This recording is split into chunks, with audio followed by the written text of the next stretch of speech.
Ezekiel chapter 1. In the 30th year, in the 4th month, on the 5th day, while I was among the exiles by the Kibar river, the heavens were opened, and I saw visions of God. On the 5th of the month, it was the 5th year of the exile of King Jehoiakim, the word of the Lord came to Ezekiel the priest, the son of Buzi, by the Kibar river, in the land of the Babylonians. There the hand of the Lord was upon him. I looked, and I saw a windstorm coming out of the north, an immense cloud with flashing lightning, and surrounded by brilliant light. The center of the fire looked like glowing metal, and in the fire was what looked like 4 living creatures. In appearance their form was that of a man, but each of them had 4 faces and 4 wings. Their legs were straight, their feet were like those of a calf, and gleamed like burnished bronze. Under their wings, on their 4 sides, they had the hands of a man. All 4 of them had faces and wings, and their wings touched one another. Each one went straight ahead. They did not turn as they moved. Their faces looked like this. Each of the 4 had the face of a man, and on the right side each had the face of a lion, and on the left the face of an ox. Each also had the face of an eagle. Such were their faces. Their wings were spread out upward. Each had 2 wings, one touching the wing of another creature on either side, and 2 wings covering its body. Each one went straight ahead. Wherever the Spirit would go, they would go, without turning as they went. The appearance of the living creatures was like burning coals of fire or like torches. Fire moved back and forth among the creatures. It was bright, and lightning flashed out of it. The creatures sped back and forth like flashes of lightning. As I looked at the living creatures, I saw a wheel on the ground beside each creature with its 4 faces. This was the appearance and structure of the wheels. They sparkled like chrysolite, and all 4 looked alike. Each appeared to be made like a wheel intersecting a wheel. As they moved, they would go in any one of the 4 directions the creatures faced. The wheels did not turn about as the creatures went. Their rims were high and awesome, and all 4 rims were full of eyes all around. When the living creatures moved, the wheels beside them moved, and when the living creatures rose from the ground, the wheels also rose. Wherever the Spirit would go, they would go, and the wheels would rise along with them, because the spirit of the living creatures was in the wheels. When the creatures moved, they also moved. When the creatures stood still, they also stood still. And when the creatures rose from the ground, the wheels rose along with them, because the spirit of the living creatures was in the wheels. Spread out above the heads of the living creatures was what looked like an expanse, sparkling like ice and awesome. Under the expanse their wings were stretched out one toward the other, and each had 2 wings covering its body. When the creatures moved, I heard the sound of their wings, like the roar of rushing waters, like the voice of the Almighty, like the tumult of an army. When they stood still, they lowered their wings.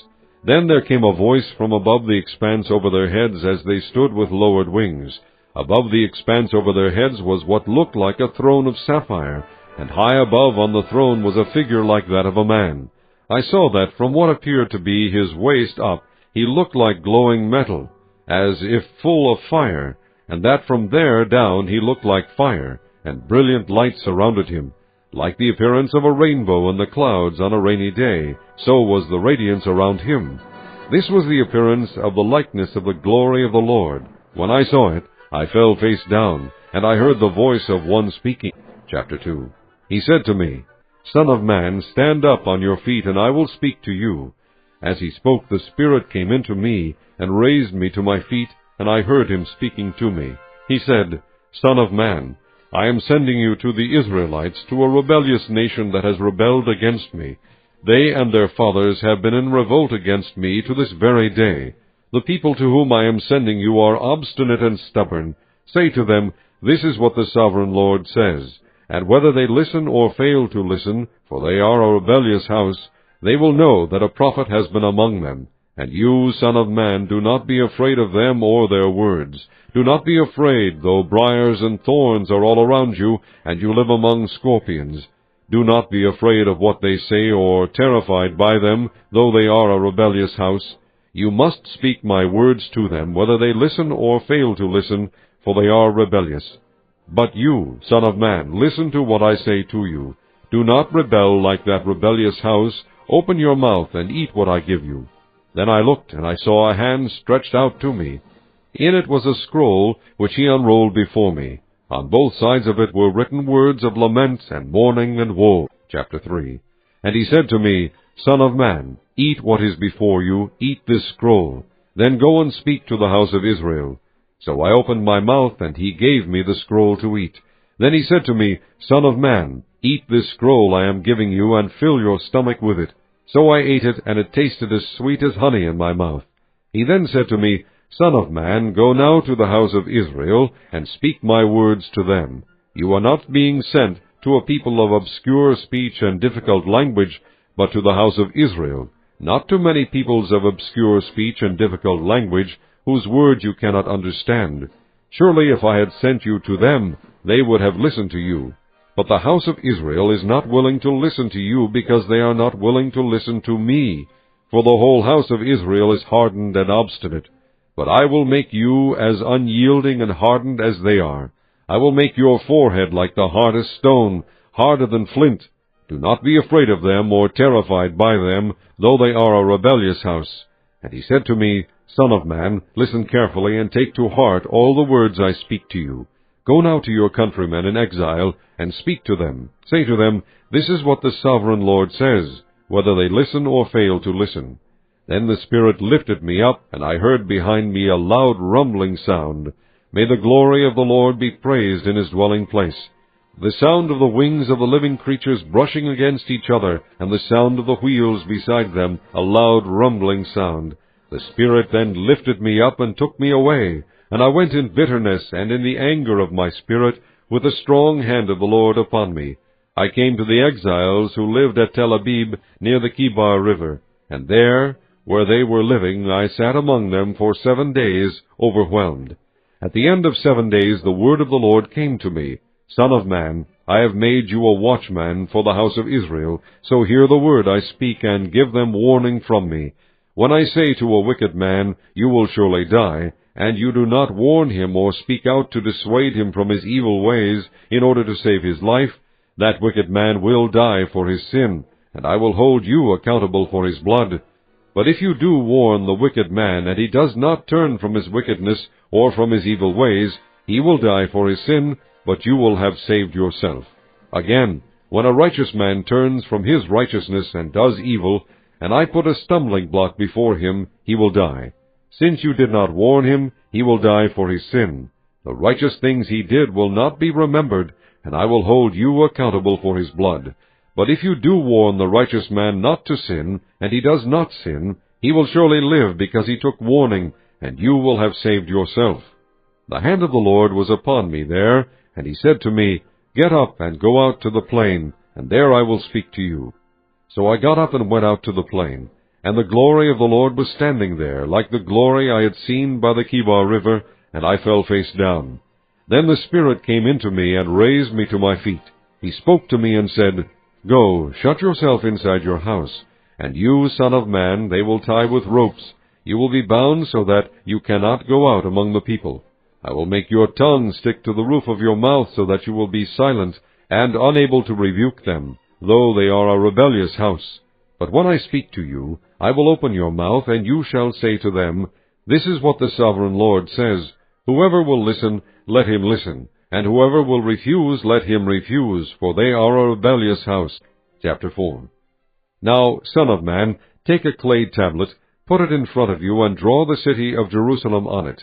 Then lay siege to it, erect siege works against it, build a ramp up to it, set up camps against it, and put battering rams around it. Then take an iron pan, place it as an iron wall between you and the city, and turn your face toward it.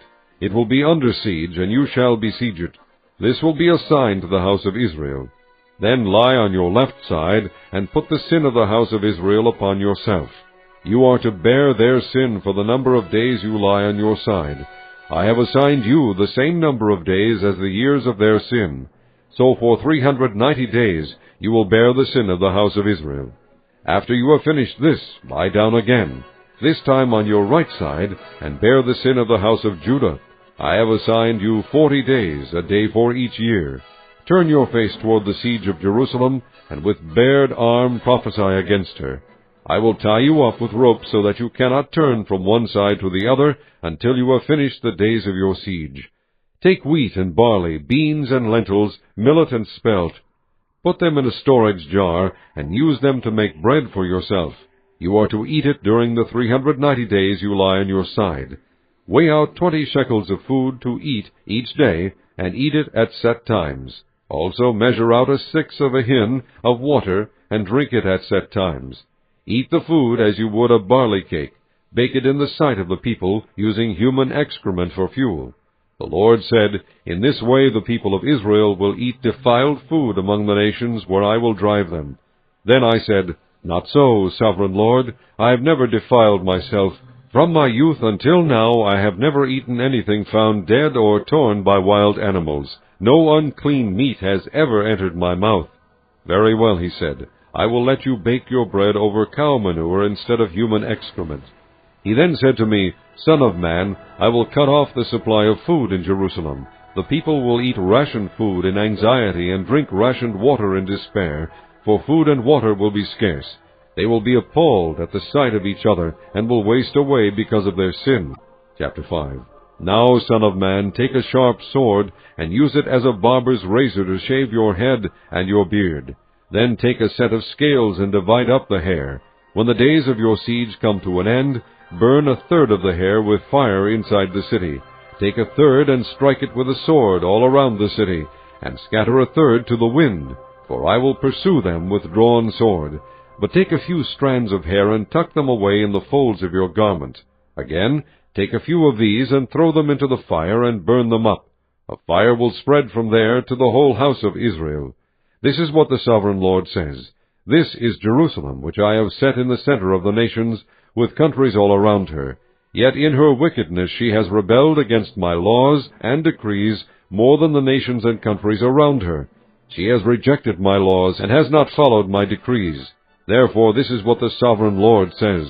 You have been more unruly than the nations around you, and have not followed my decrees or kept my laws. You have not even conformed to the standards of the nations around you. Therefore this is what the sovereign Lord says. I myself am against you, Jerusalem, and I will inflict punishment on you in the sight of the nations. Because of all your detestable idols, I will do to you what I have never done before, and will never do again. Therefore in your midst fathers will eat their children, and children will eat their fathers. I will inflict punishment on you, and will scatter all your survivors to the winds.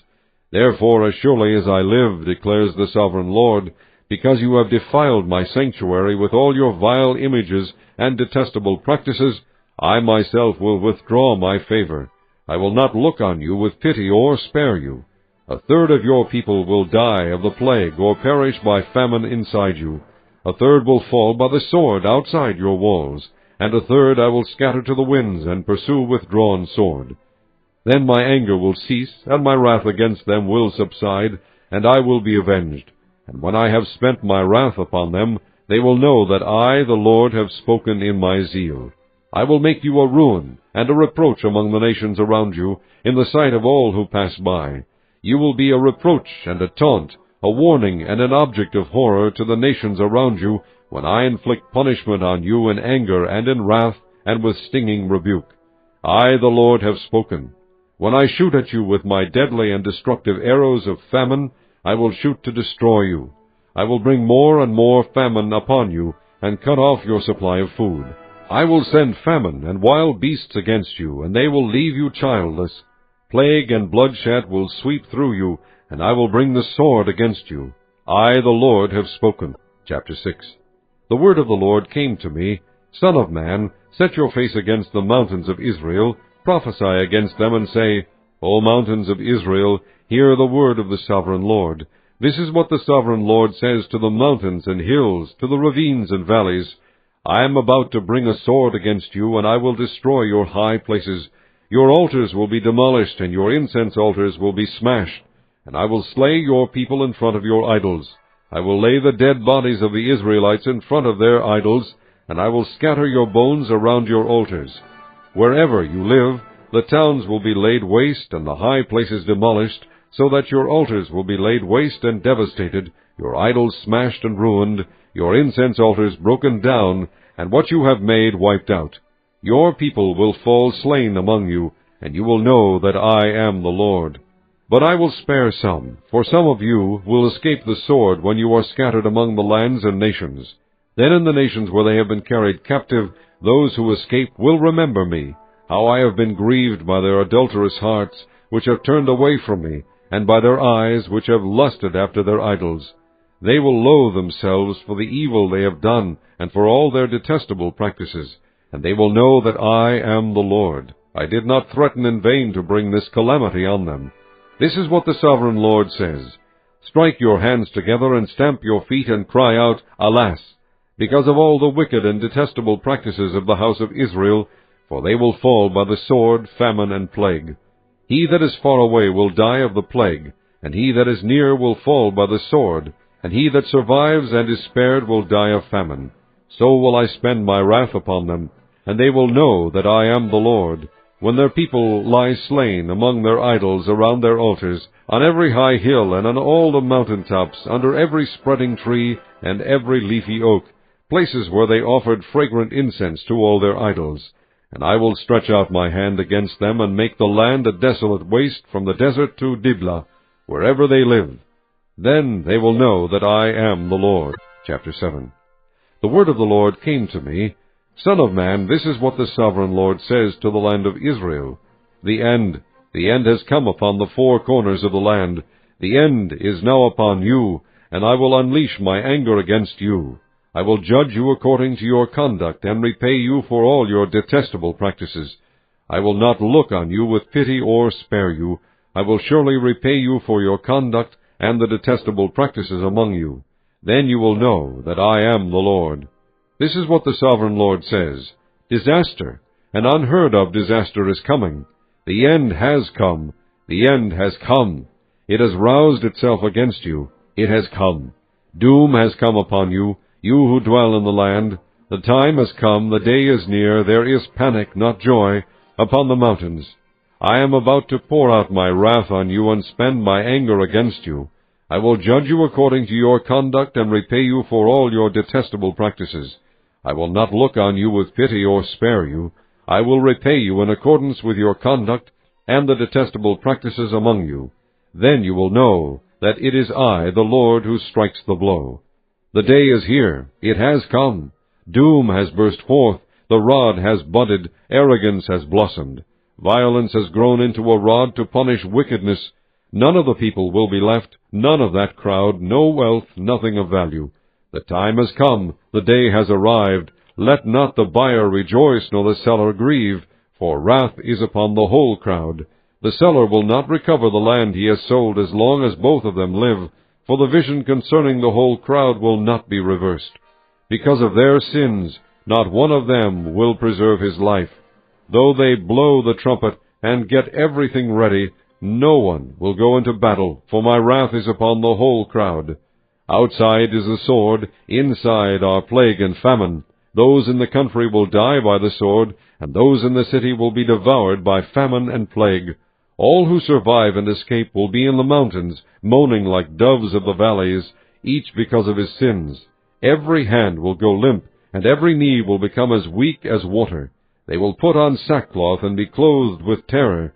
Their faces will be covered with shame, and their heads will be shaved. They will throw their silver into the streets, and their gold will be an unclean thing. Their silver and gold will not be able to save them in the day of the Lord's wrath. They will not satisfy their hunger, or fill their stomachs with it, for it has made them stumble into sin. They were proud of their beautiful jewelry, and used it to make their detestable idols and vile images. Therefore I will turn these into an unclean thing for them. I will hand it all over as plunder to foreigners, and as loot to the wicked of the earth, and they will defile it. I will turn my face away from them, and they will desecrate my treasured place. Robbers will enter it and desecrate it. Prepare chains, because the land is full of bloodshed, and the city is full of violence. I will bring the most wicked of the nations to take possession of their houses. I will put an end to the pride of the mighty, and their sanctuaries will be desecrated. When terror comes, they will seek peace, but there will be none. Calamity upon calamity will come, and rumor upon rumor. They will try to get a vision from the prophet. The teaching of the law by the priest will be lost, as will the counsel of the elders. The king will mourn, the prince will be clothed with despair, and the hands of the people of the land will tremble. I will deal with them according to their conduct, and by their own standards I will judge them. Then they will know that I am the Lord. Chapter 8. In the 6th year, in the 6th month, on the 5th day, while I was sitting in my house, and the elders of Judah were sitting before me, the hand of the sovereign Lord came upon me there. I looked, and I saw a figure like that of a man. From what appeared to be his waist down he was like fire, and from there up his appearance was as bright as glowing metal. He stretched out what looked like a hand, and took me by the hair of my head. The Spirit lifted me up between earth and heaven, and in visions of God he took me to Jerusalem, to the entrance to the north gate of the inner court, where the idol that provokes to jealousy stood. And there before me was the glory of the God of Israel, as in the vision I had seen in the plain. Then he said to me, Son of man, look toward the north. So I looked, and in the entrance north of the gate of the altar I saw this idol of jealousy. And he said to me, Son of man, do you see what they are doing? The utterly detestable things the house of Israel is doing here, things that will drive me far from my sanctuary. But you will see things that are even more detestable. Then he brought me to the entrance to the court. I looked, and I saw a hole in the wall. He said to me, Son of man, now dig into the wall. So I dug into the wall and saw a doorway there. And he said to me, Go in and see the wicked and detestable things they are doing here. So I went in and looked, and I saw portrayed all over the walls all kinds of crawling things and detestable animals, and all the idols of the house of Israel. In front of them stood 70 elders of the house of Israel, and Jaazaniah, son of Shaphan, was standing among them. Each had a censer in his hand, and a fragrant cloud of incense was rising. He said to me, Son of man, have you seen what the elders of the house of Israel are doing in the darkness, each at the shrine of his own idol? They say, The Lord does not see us, the Lord has forsaken the land. Again he said, You will see them doing things that are even more detestable. Then he brought me to the entrance to the north gate of the house of the Lord, and I saw women sitting there, mourning for Tammuz. He said to me, Do you see this, Son of man? You will see things that are even more detestable than this. He then brought me into the inner court of the house of the Lord, and there at the entrance to the temple, between the portico and the altar, were about 25 men. With their backs toward the temple of the Lord, and their faces toward the east, they were bowing down to the sun in the east. He said to me, Have you seen this, Son of man? Is it a trivial matter for the house of Judah to do the detestable things they are doing here? Must they also fill the land with violence and continually provoke me to anger? Look at them putting the branch to their nose. Therefore I will deal with them in anger. I will not look on them with pity or spare them. Although they shout in my ears, I will not listen to them. Chapter 9. Then I heard him call out in a loud voice, Bring the guards of the city here, each with a weapon in his hand. And I saw 6 men coming from the direction of the upper gate, which faces north, each with a deadly weapon in his hand. With them was a man clothed in linen, who had a writing kit at his side. They came in and stood beside the bronze altar. Now the glory of the God of Israel went up from above the cherubim, where it had been, and moved to the threshold of the temple. Then the Lord called to the man clothed in linen, who had the writing kit at his side, and said to him, Go throughout the city of Jerusalem, and put a mark on the foreheads of those who grieve and lament over all the detestable things that are done in it. As I listened, he said to the others, Follow him through the city, and kill, without showing pity or compassion. Slaughter old men, young men, and maidens, women and children, but do not touch anyone who has the mark. Begin at my sanctuary. So they began with the elders who were in front of the temple. Then he said to them, Defile the temple, and fill the courts with the slain. Go. So they went out and began killing throughout the city. While they were killing, and I was left alone, I fell face down, crying out, Ah, sovereign Lord, are you going to destroy the entire remnant of Israel in this outpouring of your wrath on Jerusalem?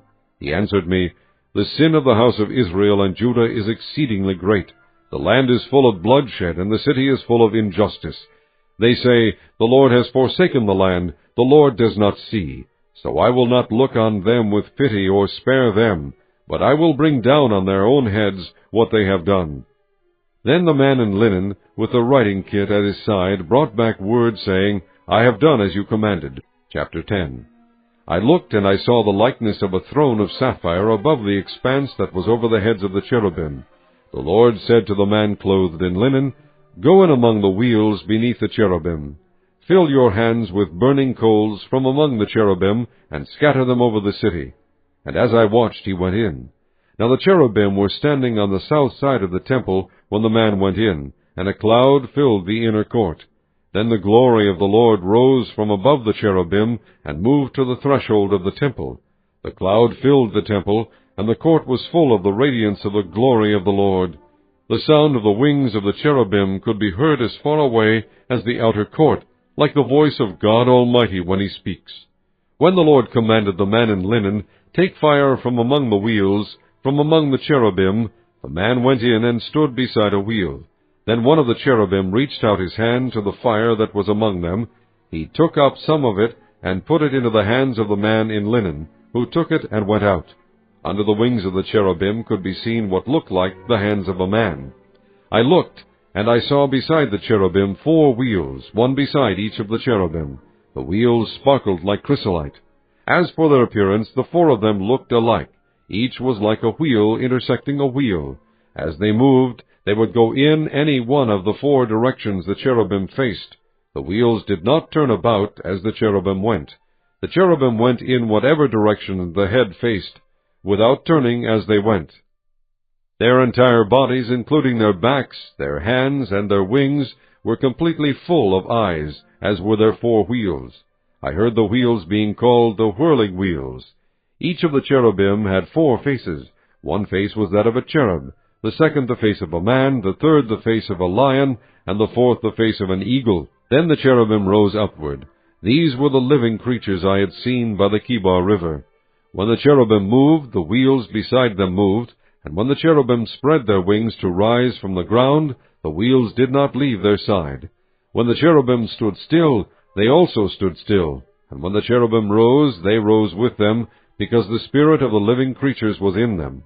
Then the glory of the Lord departed from over the threshold of the temple, and stopped above the cherubim. While I watched, the cherubim spread their wings and rose from the ground, and as they went, the wheels went with them. They stopped at the entrance to the east gate of the Lord's house, and the glory of the God of Israel was above them. These were the living creatures I had seen beneath the God of Israel by the Kibar River, and I realized that they were cherubim. Each had 4 faces and 4 wings, and under their wings was what looked like the hands of a man. Their faces had the same appearance as those I had seen by the Kibar River. Each one went straight ahead. Chapter 11. Then the Spirit lifted me up, and brought me to the gate of the house of the Lord that faces east.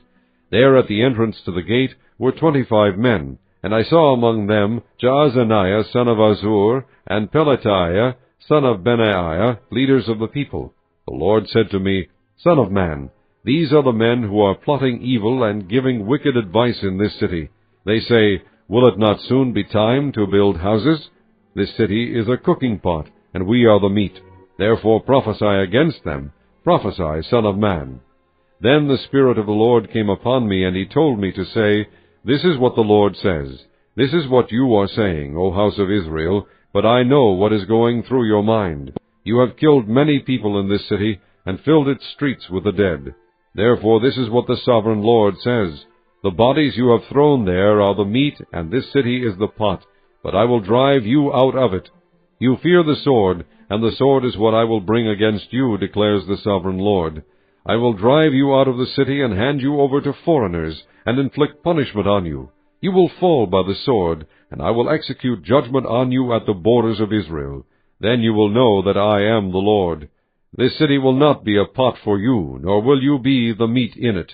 I will execute judgment on you at the borders of Israel, and you will know that I am the Lord, for you have not followed my decrees or kept my laws, but have conformed to the standards of the nations around you.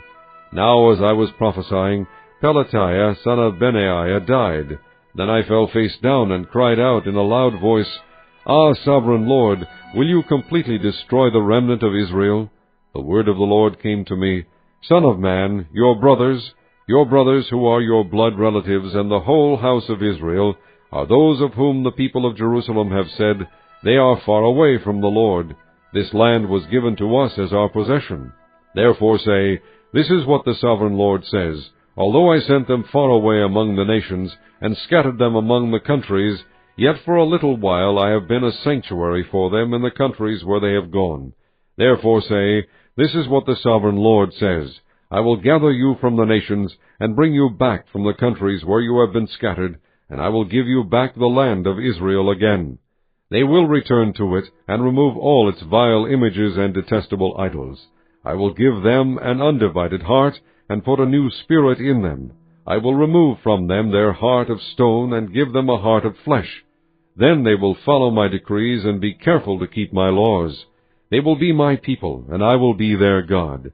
But as for those whose hearts are devoted to their vile images and detestable idols, I will bring down on their own heads what they have done, declares the Sovereign Lord. Then the cherubim, with the wheels beside them, spread their wings, and the glory of the God of Israel was above them. The glory of the Lord went up from within the city, and stopped above the mountain east of it. The Spirit lifted me up, and brought me to the exiles in Babylonia, in the vision given by the Spirit of God. Then the vision I had seen went up from me, and I told the exiles everything the Lord had shown me.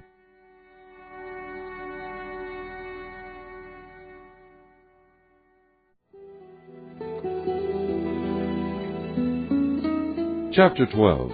The word of the Lord came to me, Son of man, you are living among a rebellious people. They have eyes to see, but do not see, and ears to hear, but do not hear, for they are a rebellious people.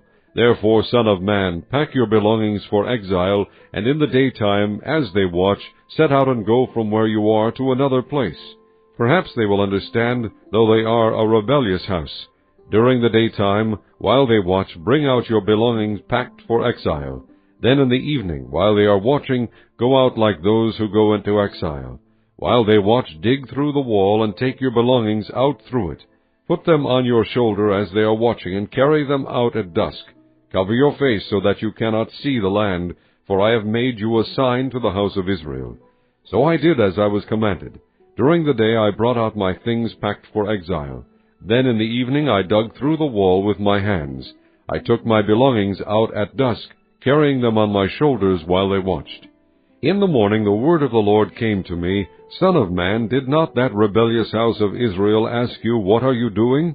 Say to them, This is what the Sovereign Lord says. This oracle concerns the prince in Jerusalem and the whole house of Israel who are there. Say to them, I am a sign to you.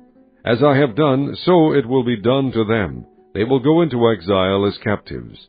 The prince among them will put his things on his shoulder at dusk and leave, and a hole will be dug in the wall for him to go through. He will cover his face so that he cannot see the land. I will spread my net for him, and he will be caught in my snare. I will bring him to Babylonia, the land of the Chaldeans, but he will not see it, and there he will die. I will scatter to the winds all those around him, his staff and all his troops, and I will pursue them with drawn sword. They will know that I am the Lord when I disperse them among the nations and scatter them through the countries. But I will spare a few of them from the sword, famine, and plague, so that in the nations where they go they may acknowledge all their detestable practices. Then they will know that I am the Lord. The word of the Lord came to me, Son of man, tremble as you eat your food, and shudder in fear as you drink your water. Say to the people of the land, This is what the Sovereign Lord says about those living in Jerusalem and in the land of Israel. They will eat their food in anxiety and drink their water in despair, for their land will be stripped of everything in it because of the violence of all who live there. The inhabited towns will be laid waste, and the land will be desolate. Then you will know that I am the Lord. The word of the Lord came to me, Son of man, what is this proverb you have in the land of Israel? The days go by, and every vision comes to nothing. Say to them, This is what the Sovereign Lord says. I am going to put an end to this proverb, and they will no longer quote it in Israel. Say to them, The days are near when every vision will be fulfilled, for there will be no more false visions or flattering divinations among the people of Israel. But I, the Lord, will speak what I will, and it shall be fulfilled without delay. For in your days, you rebellious house, I will fulfill whatever I say, declares the Sovereign Lord. The word of the Lord came to me, Son of man, the house of Israel is saying, The vision he sees is for many years from now, and he prophesies about the distant future. Therefore say to them, This is what the sovereign Lord says, None of my words will be delayed any longer. Whatever I say will be fulfilled, declares the sovereign Lord. Chapter 13. The word of the Lord came to me, Son of man, prophesy against the prophets of Israel who are now prophesying. Say to those who prophesy out of their own imagination, Hear the word of the Lord. This is what the sovereign Lord says. Woe to the foolish prophets who follow their own spirit and have seen nothing. Your prophets, O Israel, are like jackals among ruins. You have not gone up to the breaks in the wall to repair it for the house of Israel, so that it will stand firm in the battle on the day of the Lord. Their visions are false, and their divinations a lie. They say, The Lord declares, when the Lord has not sent them, yet they expect their words to be fulfilled. Have you not seen false visions and uttered lying divinations, when you say, The Lord declares, though I have not spoken? Therefore this is what the sovereign Lord says, Because of your false words and lying visions, I am against you, declares the sovereign Lord. My hand will be against the prophets who see false visions and utter lying divinations. They will not belong to the council of my people, or be listed in the records of the house of Israel, nor will they enter the land of Israel. Then you will know that I am the sovereign Lord. Because they lead my people astray, saying, Peace, when there is no peace, and because when a flimsy wall is built, they cover it with whitewash, therefore tell those who cover it with whitewash that it is going to fall. Rain will come in torrents, and I will send hailstones hurtling down, and violent winds will burst forth. When the wall collapses, will people not ask you, Where is the whitewash you covered it with? Therefore this is what the sovereign Lord says, In my wrath I will unleash a violent wind, and in my anger hailstones and torrents of rain will fall with destructive fury. I will tear down the wall you have covered with whitewash, and will level it to the ground so that its foundation will be laid bare. When it falls, you will be destroyed in it, and you will know that I am the Lord. So I will spend my wrath against the wall and against those who covered it with whitewash. I will say to you, The wall is gone, and so are those who whitewashed it, those prophets of Israel who prophesied to Jerusalem, and saw visions of peace for her when there was no peace, declares the sovereign Lord. Now, Son of man, set your face against the daughters of your people who prophesy out of their own imagination. Prophesy against them, and say, This is what the sovereign Lord says. Woe to the women who sew magic charms on all their wrists, and make veils of various lengths for their heads in order to ensnare people. Will you ensnare the lives of my people, but preserve your own? You have profaned me among my people for a few handfuls of barley and scraps of bread. By lying to my people who listen to lies, you have killed those who should not have died, and have spared those who should not live.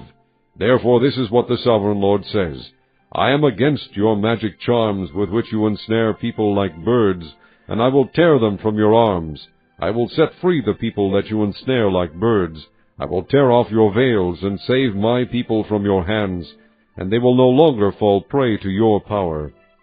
Then you will know that I am the Lord, because you disheartened the righteous with your lies, when I had brought them no grief, and because you encouraged the wicked not to turn from their evil ways, and so save their lives.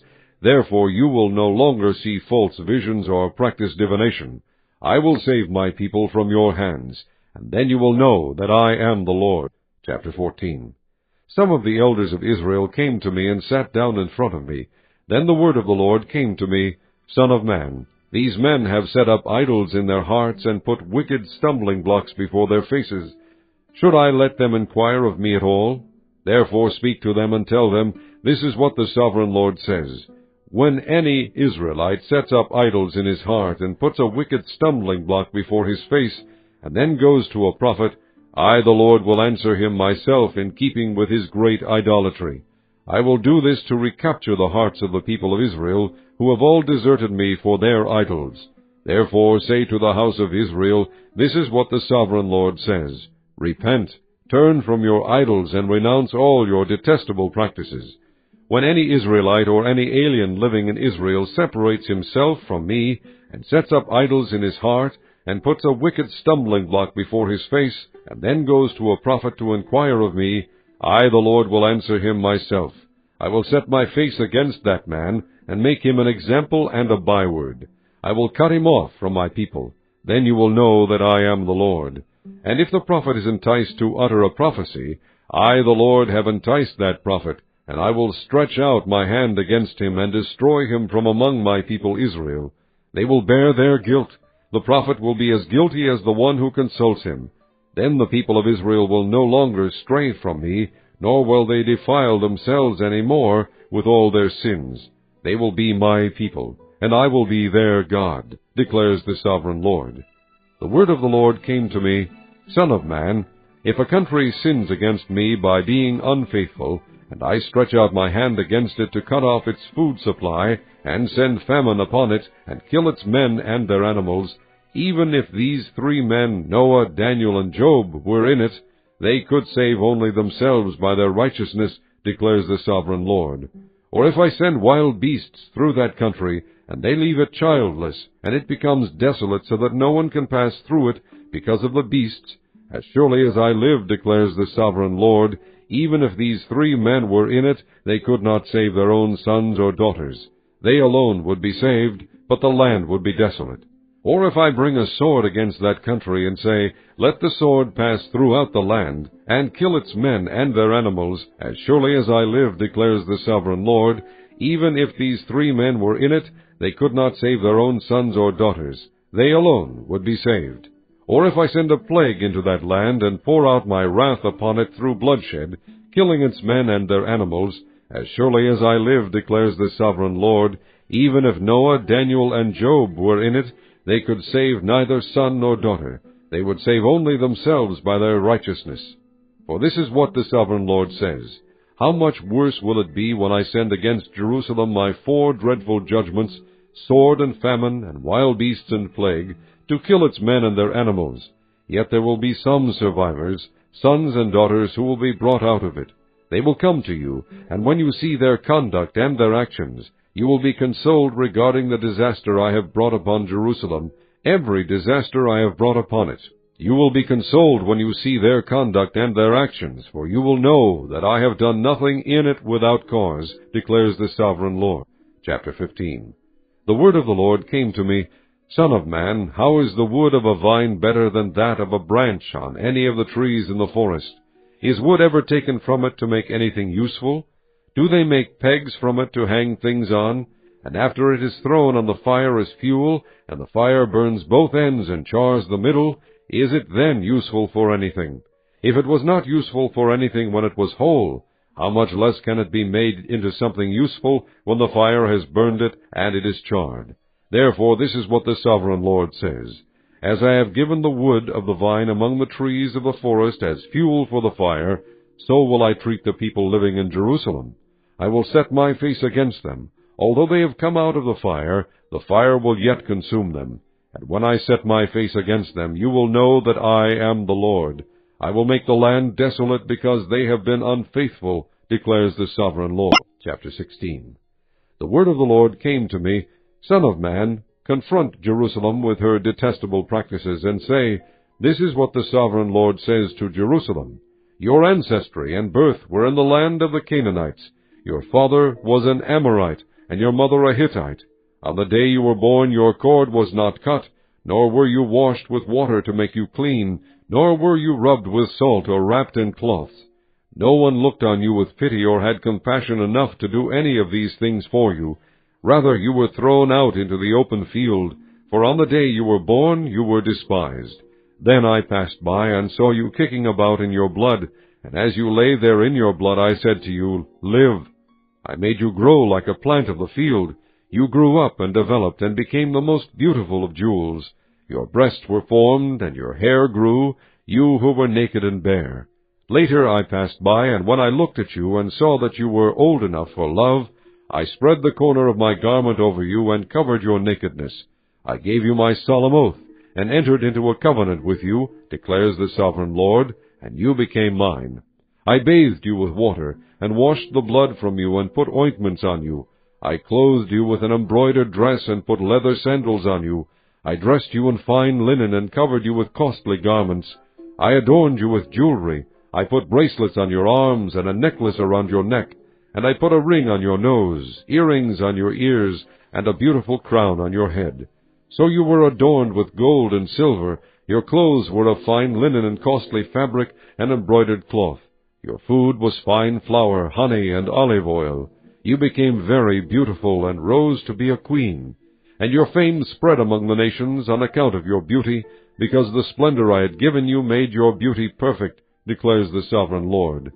But you trusted in your beauty, and used your fame to become a prostitute. You lavished your favors on anyone who passed by, and your beauty became his. You took some of your garments to make gaudy high places, where you carried on your prostitution. Such things should not happen, nor should they ever occur. You also took the fine jewelry I gave you, the jewelry made of my gold and silver, and you made for yourself male idols, and engaged in prostitution with them. And you took your embroidered clothes to put on them, and you offered my oil and incense before them. Also the food I provided for you, the fine flour, olive oil, and honey I gave you to eat, you offered as fragrant incense before them. That is what happened, declares the Sovereign Lord. And you took your sons and daughters whom you bore to me, and sacrificed them as food to the idols. Was your prostitution not enough? You slaughtered my children, and sacrificed them to the idols. In all your detestable practices and your prostitution, you did not remember the days of your youth, when you were naked and bare, kicking about in your blood. Woe, woe to you, declares the Sovereign Lord. In addition to all your other wickedness, you built a mound for yourself and made a lofty shrine in every public square.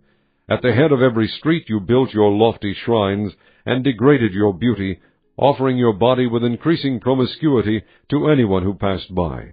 You engaged in prostitution with the Egyptians, your lustful neighbors, and provoked me to anger with your increasing promiscuity.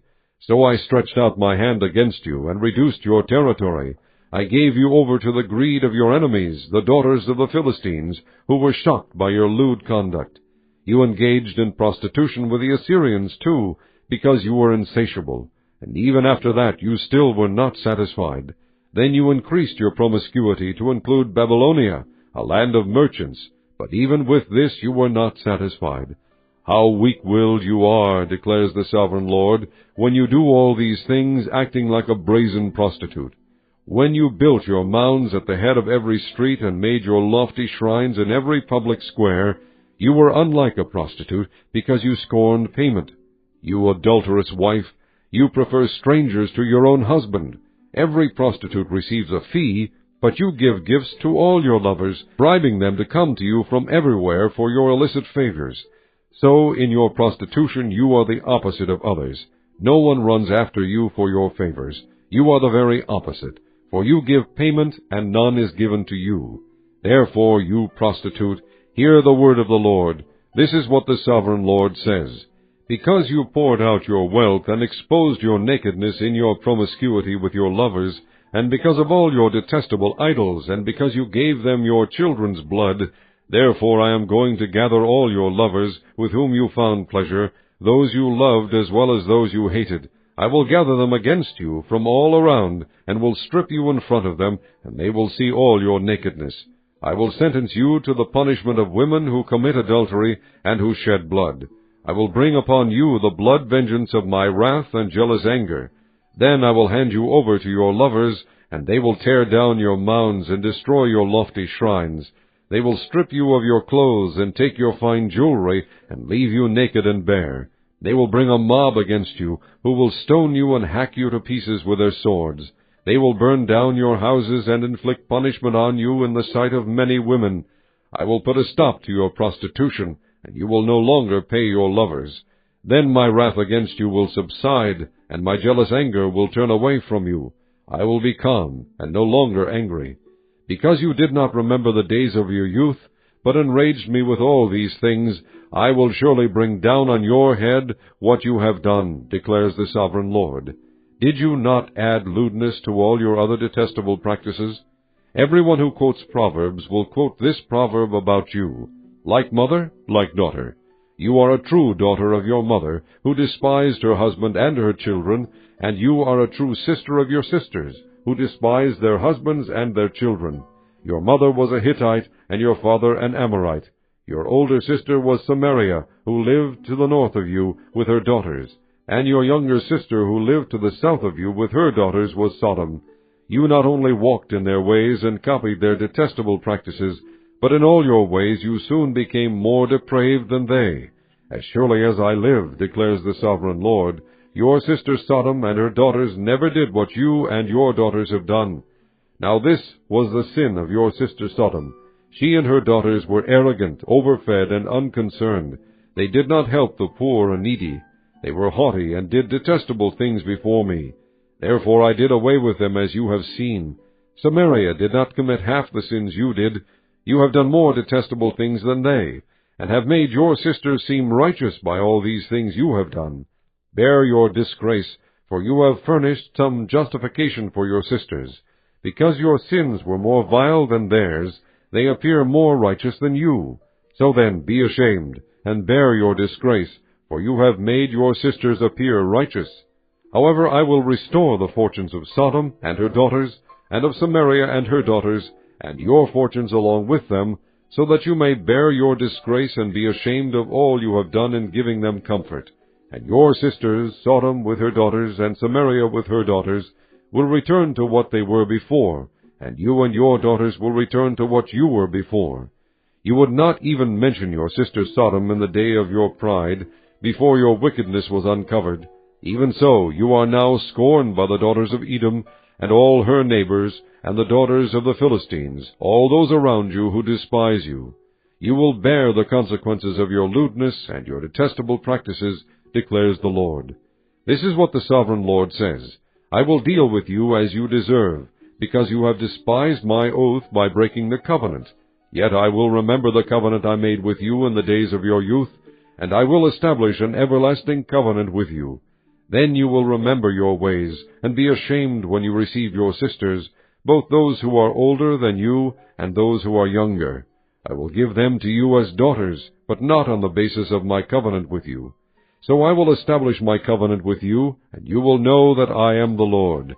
Then, when I make atonement for you for all you have done, you will remember and be ashamed and never again open your mouth because of your humiliation, declares the Sovereign Lord. Chapter 17.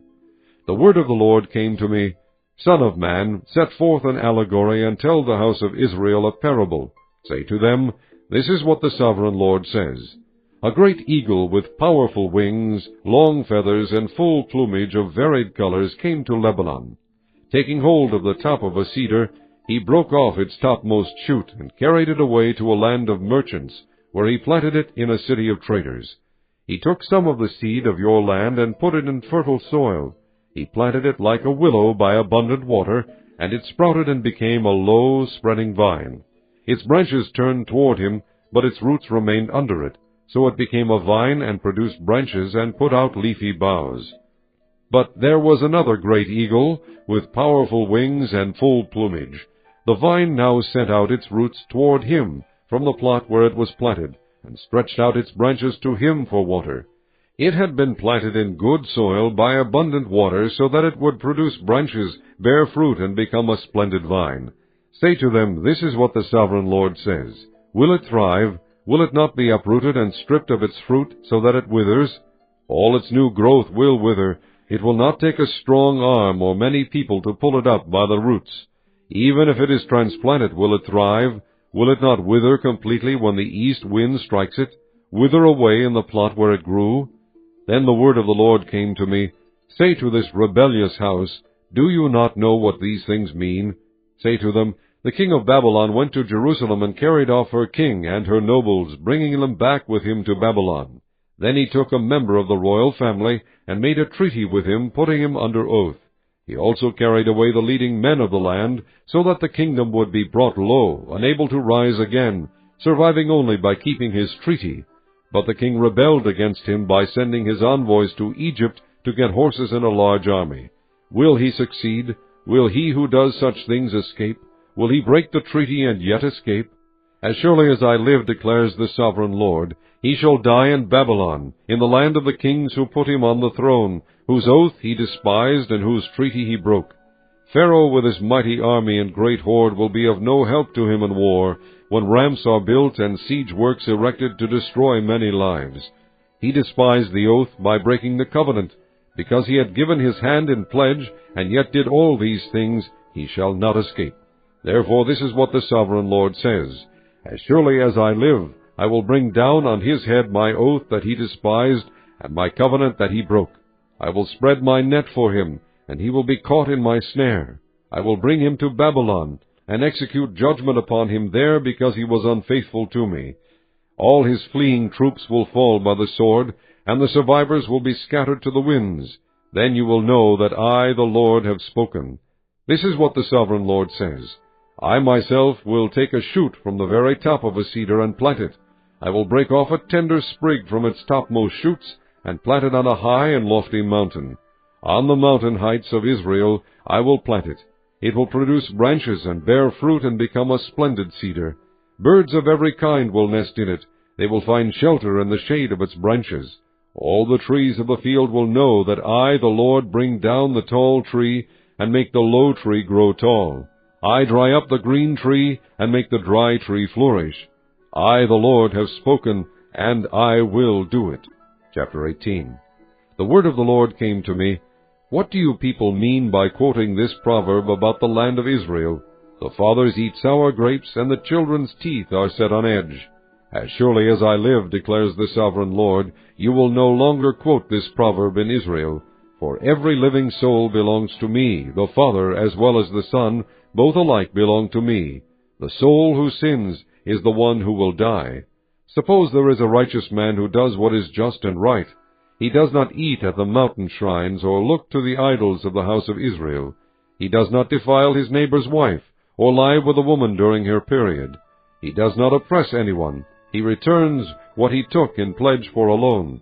He does not commit robbery, but gives his food to the hungry, and provides clothing for the naked. He does not lend at usury, or take excessive interest. He withholds his hand from doing wrong, and judges fairly between man and man. He follows my decrees, and faithfully keeps my laws. That man is righteous. He will surely live, declares the Sovereign Lord. Suppose he has a violent son who sheds blood, or does any of these other things, though the father has done none of them. He eats at the mountain shrines. He defiles his neighbor's wife. He oppresses the poor and needy. He commits robbery. He does not return what he took in pledge. He looks to the idols. He does detestable things. He lends at usury and takes excessive interest. Will such a man live? He will not. Because he has done all these detestable things, he will surely be put to death, and his blood will be on his own head. But suppose this son has a son who sees all the sins his father commits, and though he sees them, he does not do such things. He does not eat at the mountain shrines, or look to the idols of the house of Israel. He does not defile his neighbor's wife. He does not oppress anyone or require a pledge for a loan. He does not commit robbery, but gives his food to the hungry and provides clothing for the naked. He withholds his hand from sin, and takes no usury or excessive interest. He keeps my laws and follows my decrees. He will not die for his father's sin. He will surely live. But his father will die for his own sin, because he practiced extortion, robbed his brother, and did what was wrong among his people. Yet you ask, why does the son not share the guilt of his father? Since the son has done what is just and right, and has been careful to keep all my decrees, he will surely live. The soul who sins is the one who will die. The son will not share the guilt of the father, nor will the father share the guilt of the son. The righteousness of the righteous man will be credited to him, and the wickedness of the wicked will be charged against him. But if a wicked man turns away from all the sins he has committed, and keeps all my decrees, and does what is just and right, he will surely live. He will not die. None of the offenses he has committed will be remembered against him. Because of the unfaithfulness he is guilty of, and because of the sins he has committed, he will die. Yet you say, the way of the Lord is not just. Hear, O house of Israel, is my way unjust? Is it not your ways that are unjust? If a righteous man turns from his righteousness and commits sin, he will die for it. Because of the sin he has committed, he will die. But if a wicked man turns away from the wickedness he has committed and does what is just and right, he will save his life. Because he considers all the offenses he has committed and turns away from them, he will surely live, he will not die. Yet the house of Israel says, The way of the Lord is not just. Are my ways unjust, O house of Israel? Is it not your ways that are unjust? Therefore, O house of Israel, I will judge you, each one according to his ways, declares the sovereign Lord. Repent, turn away from all your offenses, then sin will not be your downfall. Rid yourselves of all the offenses you have committed, and get a new heart and a new spirit. Why will you die, O house of Israel? For I take no pleasure in the death of anyone, declares the sovereign Lord. Repent and live. Chapter 19. Take up a lament concerning the princes of Israel, and say, What a lioness was your mother among the lions! She lay down among the young lions and reared her cubs. She brought up one of her cubs, and he became a strong lion. He learned to tear the prey, and he devoured men. The nations heard about him, and he was trapped in their pit. They led him with hooks to the land of Egypt.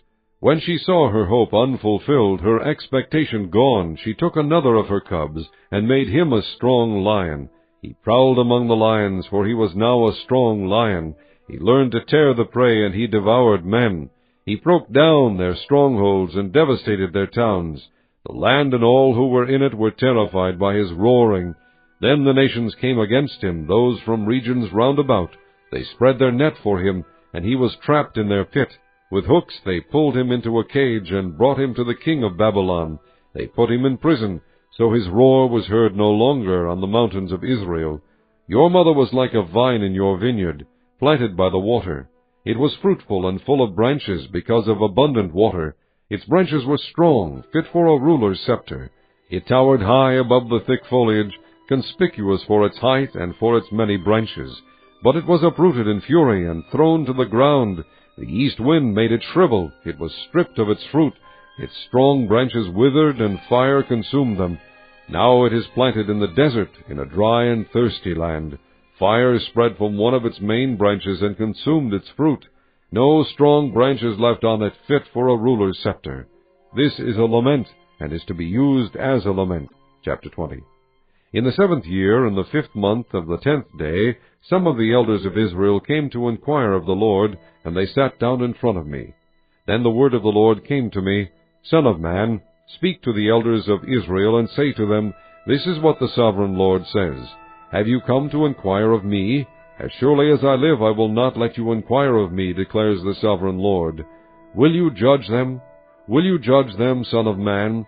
Then confront them with the detestable practices of their fathers, and say to them, This is what the sovereign Lord says. On the day I chose Israel, I swore with uplifted hand to the descendants of the house of Jacob, and revealed myself to them in Egypt.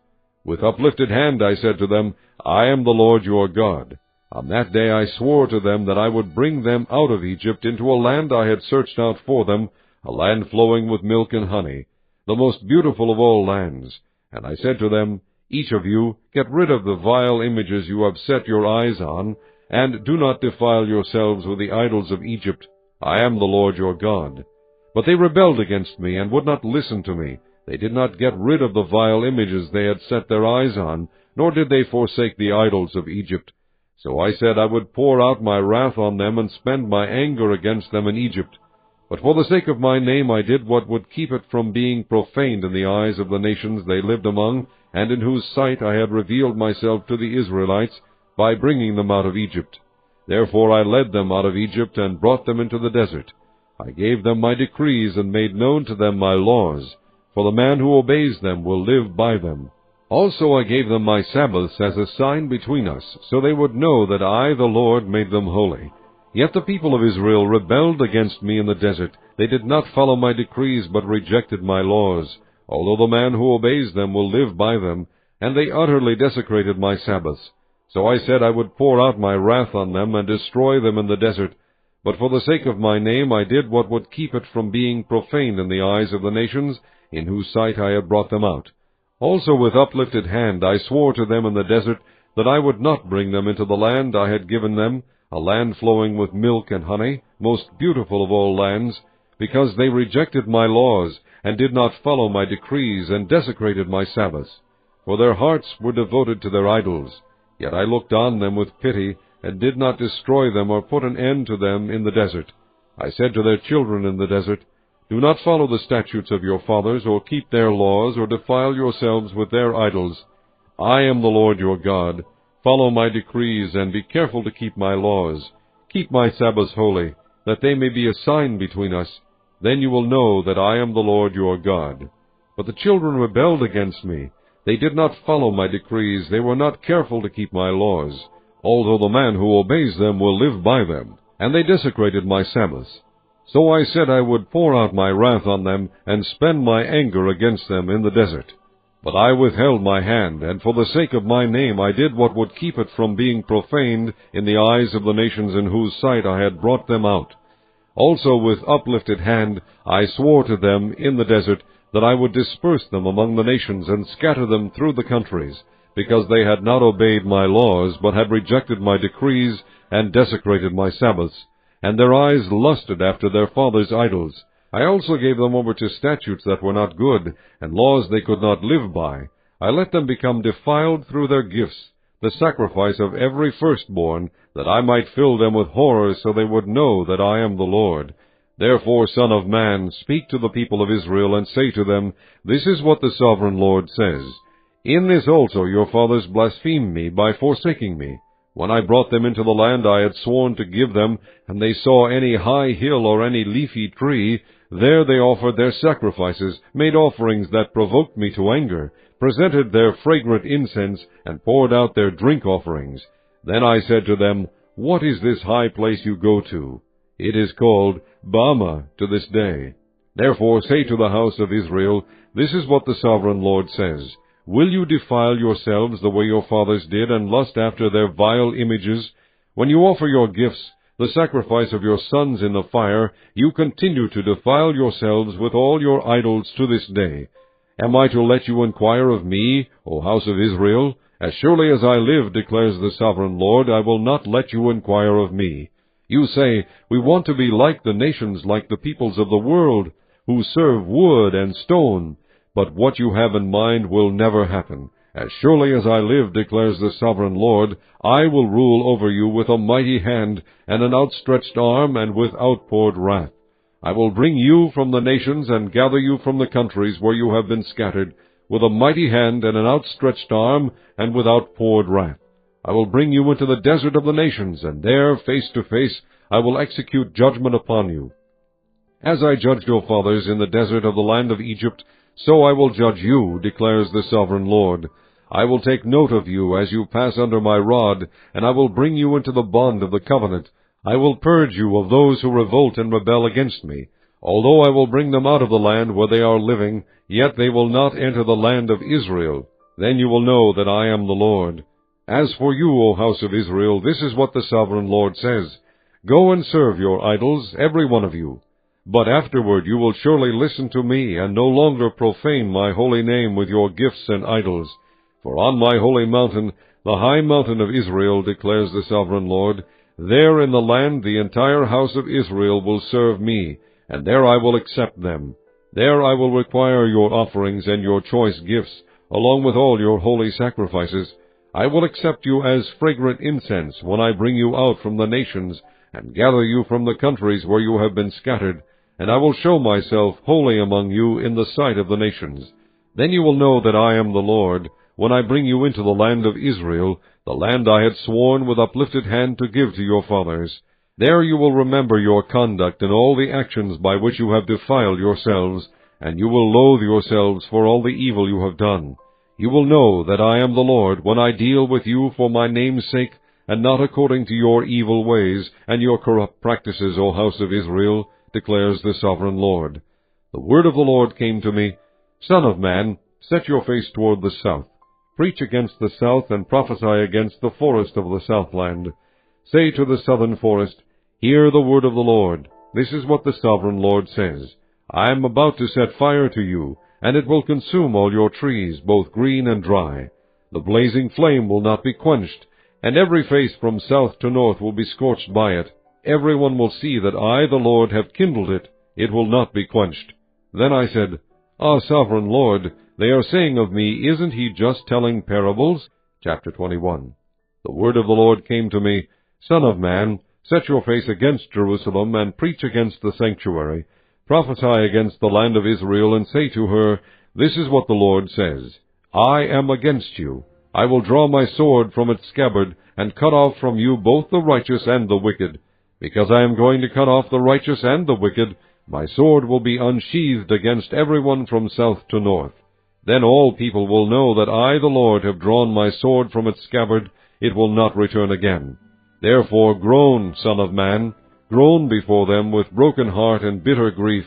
And when they ask you, Why are you groaning? You shall say, Because of the news that is coming. Every heart will melt, and every hand go limp. Every spirit will become faint, and every knee become as weak as water. It is coming. It will surely take place, declares the sovereign Lord.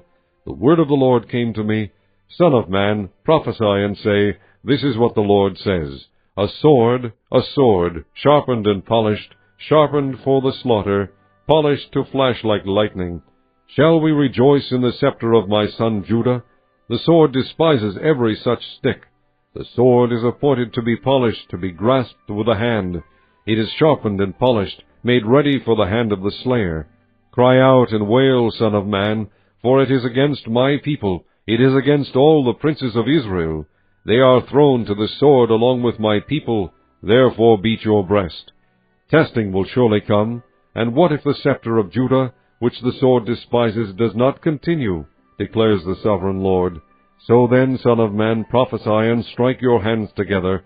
Let the sword strike twice, even 3 times. It is a sword for slaughter, a sword for great slaughter, closing in on them from every side, so that hearts may melt, and the fallen be many. I have stationed the sword for slaughter at all their gates.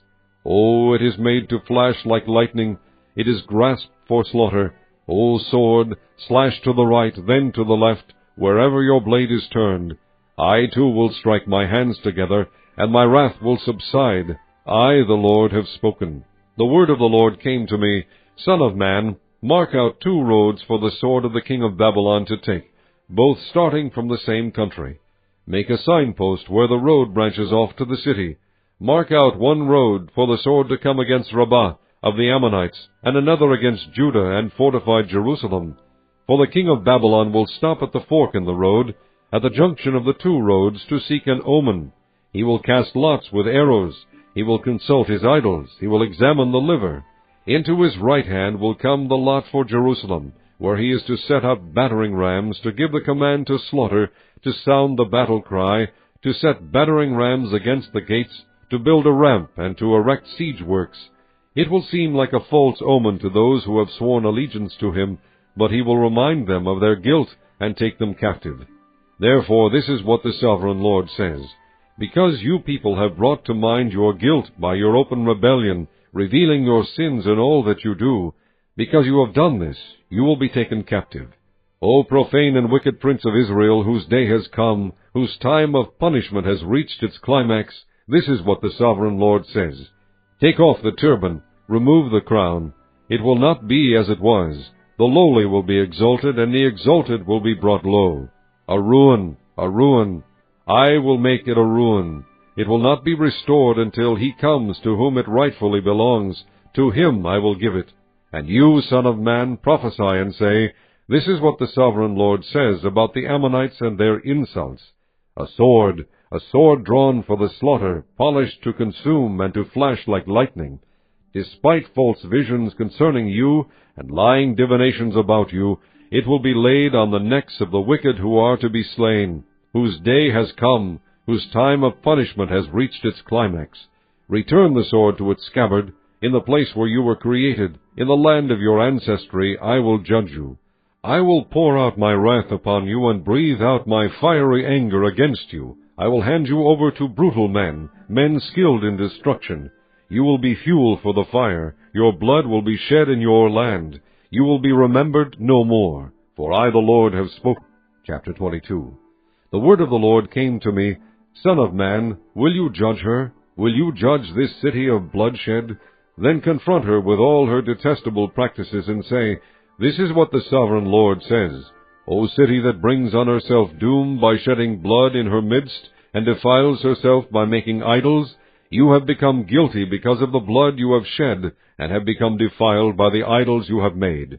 You have brought your days to a close, and the end of your years has come. Therefore I will make you an object of scorn to the nations, and a laughingstock to all the countries. Those who are near and those who are far away will mock you, O infamous city full of turmoil. See how each of the princes of Israel who are in you uses his power to shed blood. In you they have treated father and mother with contempt. In you they have oppressed the alien and mistreated the fatherless and the widow. You have despised my holy things and desecrated my Sabbaths. In you are slanderous men bent on shedding blood. In you are those who eat at the mountain shrines and commit lewd acts. In you are those who dishonor their father's bed. In you are those who violate women during their period, when they are ceremonially unclean. In you one man commits a detestable offense with his neighbor's wife, another shamefully defiles his daughter-in-law, and another violates his sister, his own father's daughter. In you men accept bribes to shed blood. You take usury and excessive interest, and make unjust gain from your neighbors by extortion, and you have forgotten me, declares the Sovereign Lord. I will surely strike my hands together at the unjust gain you have made, and at the blood you have shed in your midst. Will your courage endure, and your hands be strong in the day I deal with you? I, the Lord, have spoken, and I will do it. I will disperse you among the nations, and scatter you through the countries. I will put an end to your uncleanness. When you have been defiled in the eyes of the nations, you will know that I am the Lord. Then the word of the Lord came to me, Son of man, the house of Israel has become dross to me. All of them are the copper, tin, iron, and lead left inside a furnace. They are but the dross of silver. Therefore this is what the Sovereign Lord says, Because you have all become dross, I will gather you into Jerusalem. As men gather silver, copper, iron, lead, and tin into a furnace to melt it with a fiery blast, so will I gather you in my anger and my wrath, and put you inside the city and melt you. I will gather you, and I will blow on you with my fiery wrath, and you will be melted inside her. As silver is melted in a furnace, so you will be melted inside her, and you will know that I, the Lord, have poured out my wrath upon you. Again the word of the Lord came to me, Son of man, say to the land, You are a land that has had no rain or showers in the day of wrath. There is a conspiracy of her princes within her, like a roaring lion tearing its prey. They devour people, take treasures and precious things, and make many widows within her. Her priests do violence to my law, and profane my holy things. They do not distinguish between the holy and the common. They teach that there is no difference between the unclean and the clean, and they shut their eyes to the keeping of my Sabbaths, so that I am profaned among them. Her officials within her are like wolves tearing their prey. They shed blood and kill people to make unjust gain. Her prophets whitewash these deeds for them by false visions and lying divinations. They say, This is what the Sovereign Lord says, when the Lord has not spoken. The people of the land practice extortion and commit robbery. They oppress the poor and needy, and mistreat the alien, denying them justice. I looked for a man among them who would build up the wall and stand before me in the gap on behalf of the land, so I would not have to destroy it, but I found none. So I will pour out my wrath on them and consume them with my fiery anger, bringing down on their own heads all they have done, declares the Sovereign Lord. Chapter 23. The word of the Lord came to me, Son of man, there were 2 women, daughters of the same mother. They became prostitutes in Egypt, engaging in prostitution from their youth. In that land their breasts were fondled, and their virgin bosoms caressed. The older was named Oholah, and her sister was Oholibah. They were mine, and gave birth to sons and daughters. Oholah is Samaria, and Oholibah is Jerusalem. Oholah engaged in prostitution while she was still mine, and she lusted after her lovers the Assyrians, warriors clothed in blue, governors and commanders, all of them handsome young men and mounted horsemen. She gave herself as a prostitute to all the elite of the Assyrians, and defiled herself with all the idols of everyone she lusted after. She did not give up the prostitution she began in Egypt, when during her youth men slept with her, caressed her virgin bosom, and poured out their lust upon her. Therefore I handed her over to her lovers, the Assyrians, for whom she lusted. They stripped her naked, took away her sons and daughters, and killed her with the sword. She became a byword among women, and punishment was inflicted on her. Her sister Oholibah saw this, yet in her lust and prostitution she was more depraved than her sister. She too lusted after the Assyrians, governors and commanders, warriors in full dress, mounted horsemen, all handsome young men. I saw that she too defiled herself. Both of them went the same way. But she carried her prostitution still further. She saw men portrayed on a wall, figures of Chaldeans portrayed in red, with belts around their waists and flowing turbans on their heads. All of them looked like Babylonian chariot officers, natives of Chaldea. As soon as she saw them, she lusted after them, and sent messengers to them in Chaldea. Then the Babylonians came to her, to the bed of love, and in their lust they defiled her. After she had been defiled by them, she turned away from them in disgust. When she carried on her prostitution openly and exposed her nakedness, I turned away from her in disgust, just as I had turned away from her sister. Yet she became more and more promiscuous as she recalled the days of her youth, when she was a prostitute in Egypt. There she lusted after her lovers, whose genitals were like those of donkeys, and whose emission was like that of horses. So you longed for the lewdness of your youth, when in Egypt your bosom was caressed, and your young breasts fondled. Therefore, Oholibah, this is what the Sovereign Lord says: I will stir up your lovers against you, those you turned away from in disgust, and I will bring them against you from every side, the Babylonians and all the Chaldeans, the men of Pekod and Shoah and Koah, and all the Assyrians with them, handsome young men, all of them governors and commanders, chariot officers and men of high rank, all mounted on horses. They will come against you with weapons, chariots and wagons, and with a throng of people.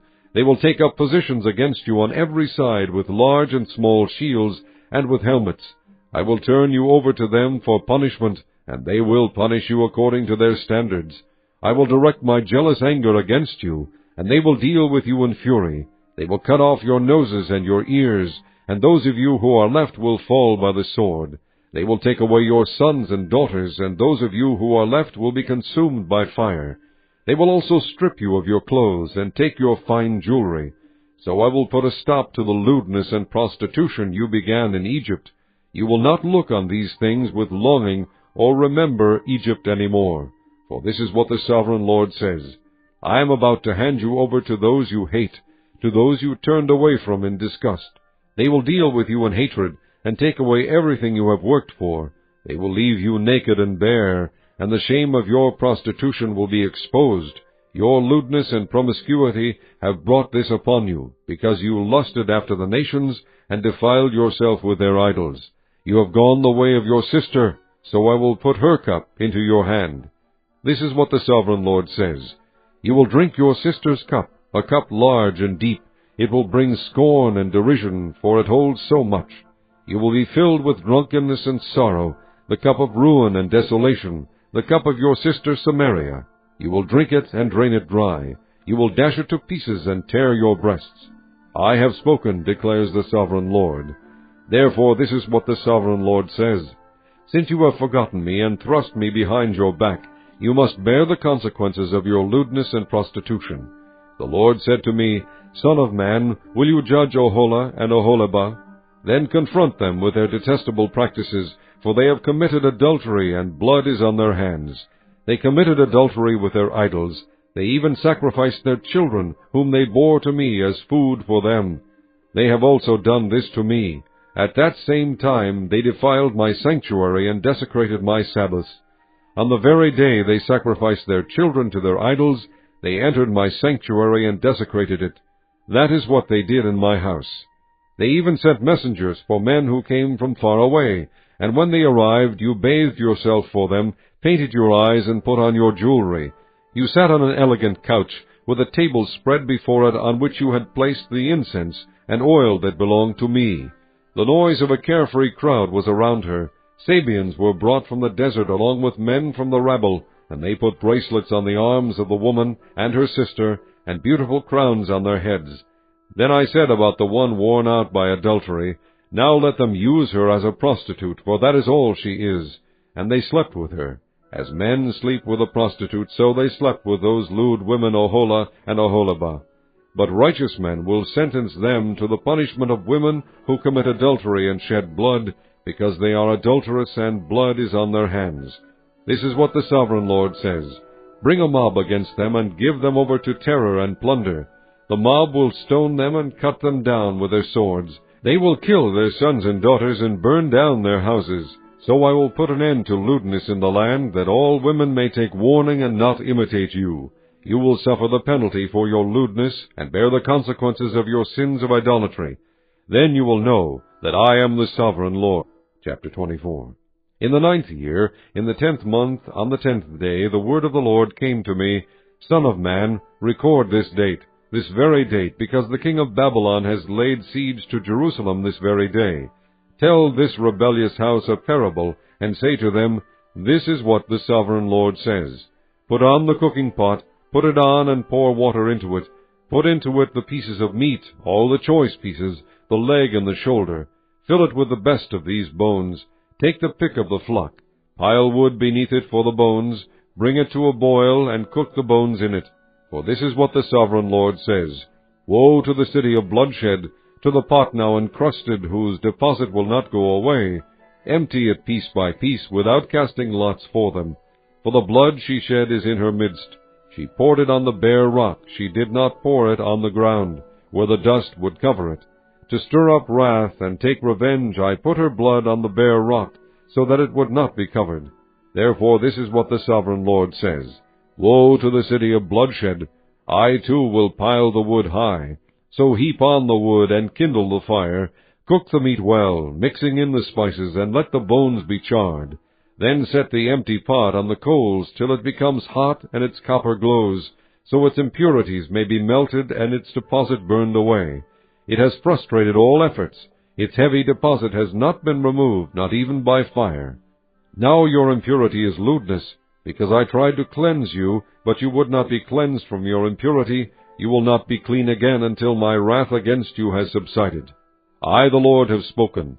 The time has come for me to act. I will not hold back. I will not have pity, nor will I relent. You will be judged according to your conduct and your actions, declares the Sovereign Lord. The word of the Lord came to me, Son of man, with one blow I am about to take away from you the delight of your eyes. Yet do not lament or weep or shed any tears.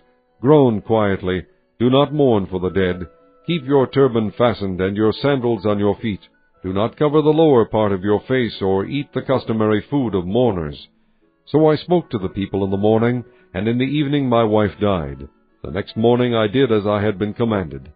Then the people asked me, Won't you tell us what these things have to do with us?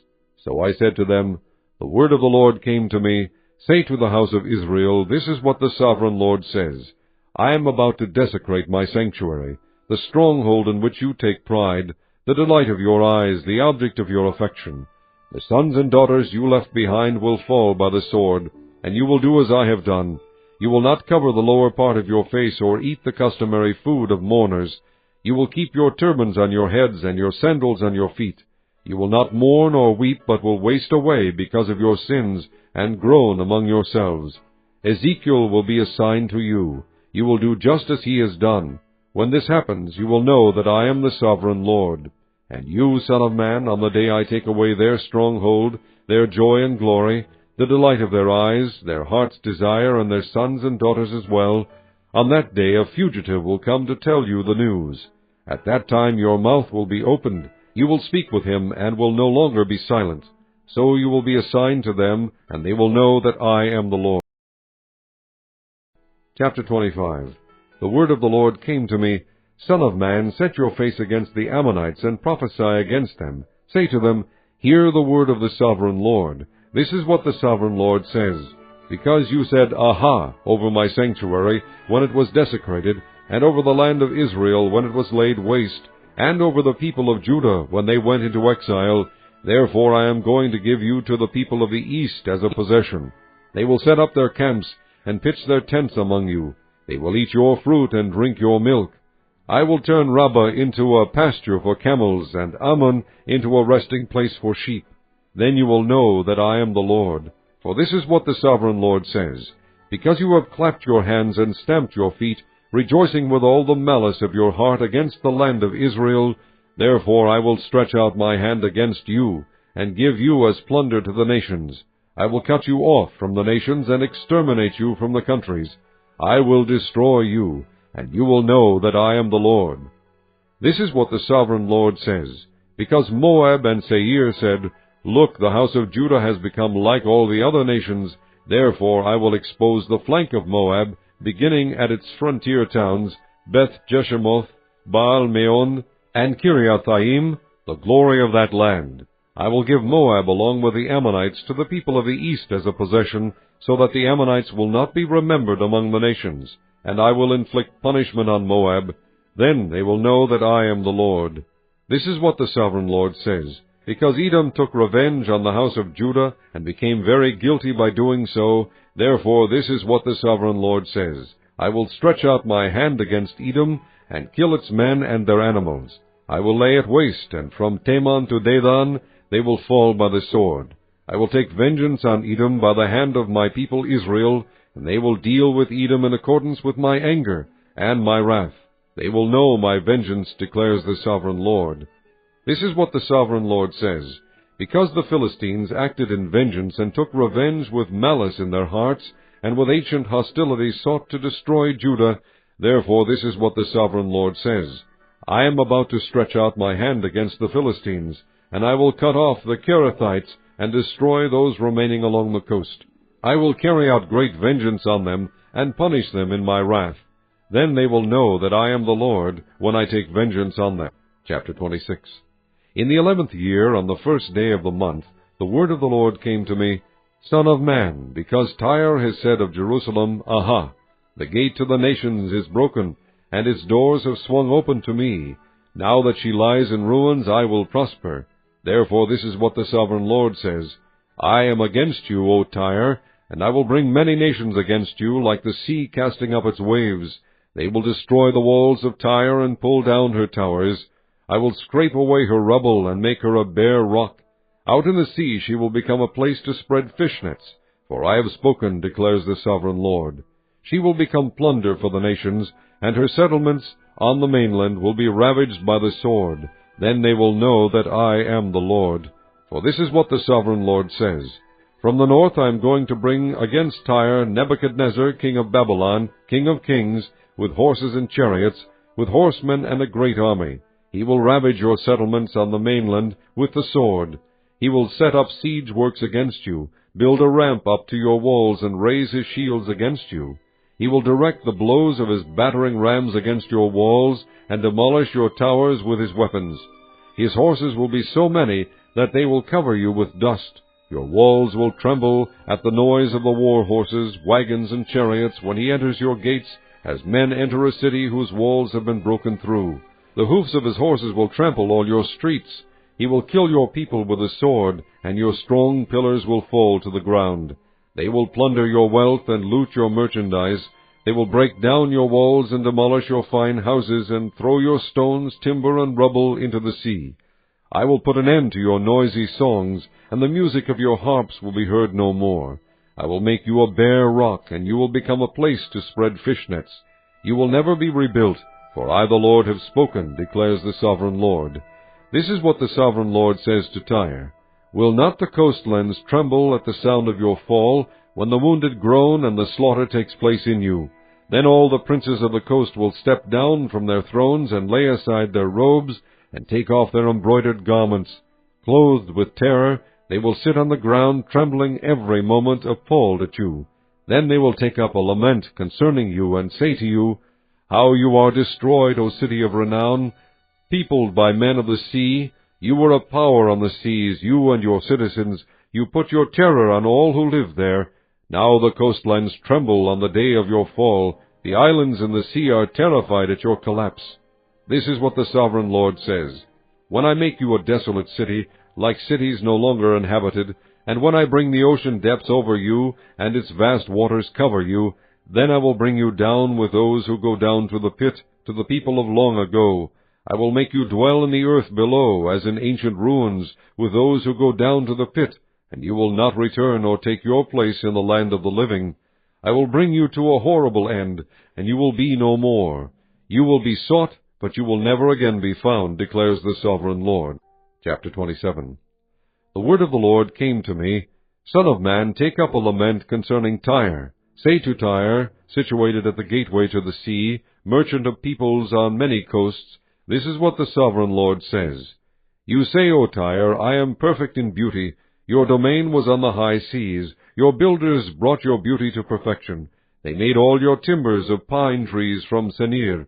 They took a cedar from Lebanon to make a mast for you. Of oaks from Bashan they made your oars. Of cypress wood from the coasts of Cyprus they made your deck inlaid with ivory. Fine embroidered linen from Egypt was your sail, and served as your banner. Your awnings were of blue and purple from the coast of Elisha. Men of Sidon and Arvad were your oarsmen. Your skilled men, O Tyre, were aboard as your seamen. Veteran craftsmen of Gebal were on board, as shipwrights to caulk your seams. All the ships of the sea and their sailors came alongside to trade for your wares. Men of Persia, Lydia, and Put served as soldiers in your army. They hung their shields and helmets on your walls, bringing you splendor. Men of Arvad and Helech manned your walls on every side. Men of Gamad were in your towers. They hung their shields around your walls. They brought your beauty to perfection. Tarshish did business with you because of your great wealth of goods. They exchanged silver, iron, tin, and lead for your merchandise. Greece, Tubal, and Meshech traded with you. They exchanged slaves and articles of bronze for your wares. Men of Beth Togarmah exchanged workhorses, war horses, and mules for your merchandise. The men of Rhodes traded with you, and many coastlands were your customers. They paid you with ivory tusks and ebony. Aram did business with you because of your many products. They exchanged turquoise, purple fabric, embroidered work, fine linen, coral, and rubies for your merchandise. Judah and Israel traded with you. They exchanged wheat from Minnith and confections, honey, oil, and balm for your wares. Damascus, because of your many products and great wealth of goods, did business with you in wine from Helbon and wool from Zahar. Danites and Greeks from Uzal bought your merchandise. They exchanged wrought iron, cassia, and calamus for your wares. Dedan traded in saddle blankets with you. Arabia and all the princes of Kedar were your customers. They did business with you in lambs, rams, and goats. The merchants of Sheba and Raamah traded with you. For your merchandise they exchanged the finest of all kinds of spices and precious stones and gold. Haran, Canaan, and Eden, and merchants of Sheba, Ashur, and Kilmad traded with you. In your marketplace they traded with you beautiful garments, blue fabric, embroidered work, and multicolored rugs, with cords twisted and tightly knotted. The ships of Tarshish serve as carriers for your wares. You are filled with heavy cargo in the heart of the sea. Your oarsmen take you out to the high seas, but the east wind will break you to pieces in the heart of the sea. Your wealth, merchandise, and wares, your mariners, seamen, and shipwrights, your merchants and all your soldiers, and everyone else on board will sink into the heart of the sea on the day of your shipwreck. The shorelands will quake when your seamen cry out. All who handle the oars will abandon their ships. The mariners and all the seamen will stand on the shore. They will raise their voice and cry bitterly over you. They will sprinkle dust on their heads and roll in ashes. They will shave their heads because of you, and will put on sackcloth. They will weep over you with anguish of soul and with bitter mourning. As they wail and mourn over you, they will take up a lament concerning you. Who was ever silenced like Tyre, surrounded by the sea? When your merchandise went out on the seas, you satisfied many nations. With your great wealth and your wares you enriched the kings of the earth. Now you are shattered by the sea in the depths of the waters. Your wares and all your company have gone down with you. All who live in the coastlands are appalled at you. Their kings shudder with horror, and their faces are distorted with fear. The merchants among the nations hiss at you. You have come to a horrible end, and will be no more. Chapter 28. The word of the Lord came to me, Son of man, say to the ruler of Tyre, This is what the Sovereign Lord says. In the pride of your heart you say, I am a god. I sit on the throne of a god in the heart of the seas. But you are a man, and not a god, though you think you are as wise as a god. Are you wiser than Daniel? Is no secret hidden from you? By your wisdom and understanding you have gained wealth for yourself, and amassed gold and silver in your treasuries. By your great skill in trading you have increased your wealth, and because of your wealth your heart has grown proud. Therefore this is what the sovereign Lord says, because you think you are wise as a god, I am going to bring foreigners against you, the most ruthless of nations. They will draw their swords against your beauty and wisdom, and pierce your shining splendor. They will bring you down to the pit, and you will die a violent death in the heart of the seas. Will you then say, I am a god, in the presence of those who kill you? You will be but a man, not a god, in the hands of those who slay you. You will die the death of the uncircumcised at the hands of foreigners. I have spoken, declares the sovereign Lord. The word of the Lord came to me, Son of man, take up a lament concerning the king of Tyre, and say to him, This is what the sovereign Lord says. You were the model of perfection, full of wisdom and perfect in beauty. You were in Eden, the garden of God. Every precious stone adorned you, ruby, topaz, and emerald, chrysolite, onyx, and jasper, sapphire, turquoise, and beryl. Your settings and mountings were made of gold. On the day you were created, they were prepared. You were anointed as a guardian cherub, for I so ordained you. You were on the holy mount of God. You walked among the fiery stones. You were blameless in your ways from the day you were created till wickedness was found in you. Through your widespread trade you were filled with violence, and you sinned. So I drove you in disgrace from the mount of God, and I expelled you, O guardian cherub, from among the fiery stones. Your heart became proud on account of your beauty, and you corrupted your wisdom because of your splendor. So I threw you to the earth. I made a spectacle of you before kings. By your many sins and dishonest trade you have desecrated your sanctuaries. So I made a fire come out from you, and it consumed you, and I reduced you to ashes on the ground in the sight of all who were watching. All the nations who knew you are appalled at you. You have come to a horrible end, and will be no more. The word of the Lord came to me, Son of man, set your face against Sidon. Prophesy against her, and say, This is what the sovereign Lord says. I am against you, O Sidon, and I will gain glory within you.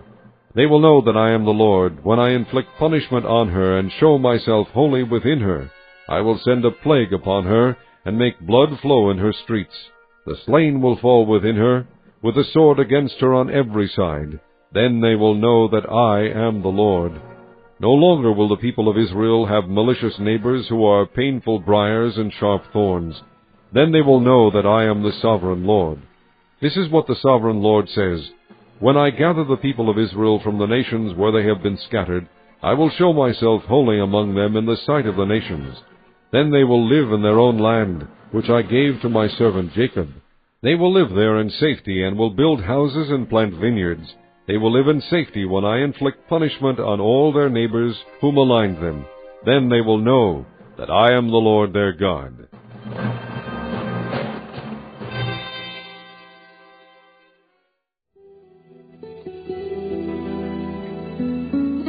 In the 10th year, in the 10th month of the 12th day, the word of the Lord came to me, Son of man, set your face against Pharaoh, king of Egypt, and prophesy against him and against all Egypt. Speak to him and say, This is what the sovereign Lord says. I am against you, Pharaoh, king of Egypt, you great monster lying among your streams. You say, The Nile is mine, I made it for myself. But I will put hooks in your jaws, and make the fish of your streams stick to your scales. I will pull you out from among your streams, with all the fish sticking to your scales. I will leave you in the desert, you and all the fish of your streams. You will fall on the open field and not be gathered or picked up. I will give you as food to the beasts of the earth and the birds of the air. Then all who live in Egypt will know that I am the Lord. You have been a staff of reed for the house of Israel. When they grasped you with their hands, you splintered and you tore open their shoulders. When they leaned on you, you broke and their backs were wrenched. Therefore this is what the sovereign Lord says. I will bring a sword against you, and kill your men and their animals. Egypt will become a desolate wasteland. Then they will know that I am the Lord. Because you said, The Nile is mine, I made it, therefore I am against you and against your streams, and I will make the land of Egypt a ruin and a desolate waste, from Migdol to Aswan, as far as the border of Cush. No foot of man or animal will pass through it. No one will live there for 40 years. I will make the land of Egypt desolate among devastated lands, and her cities will lie desolate 40 years among ruined cities, and I will disperse the Egyptians among the nations, and scatter them through the countries. Yet this is what the sovereign Lord says. At the end of 40 years I will gather the Egyptians from the nations where they were scattered. I will bring them back from captivity and return them to Upper Egypt, the land of their ancestry. There they will be a lowly kingdom.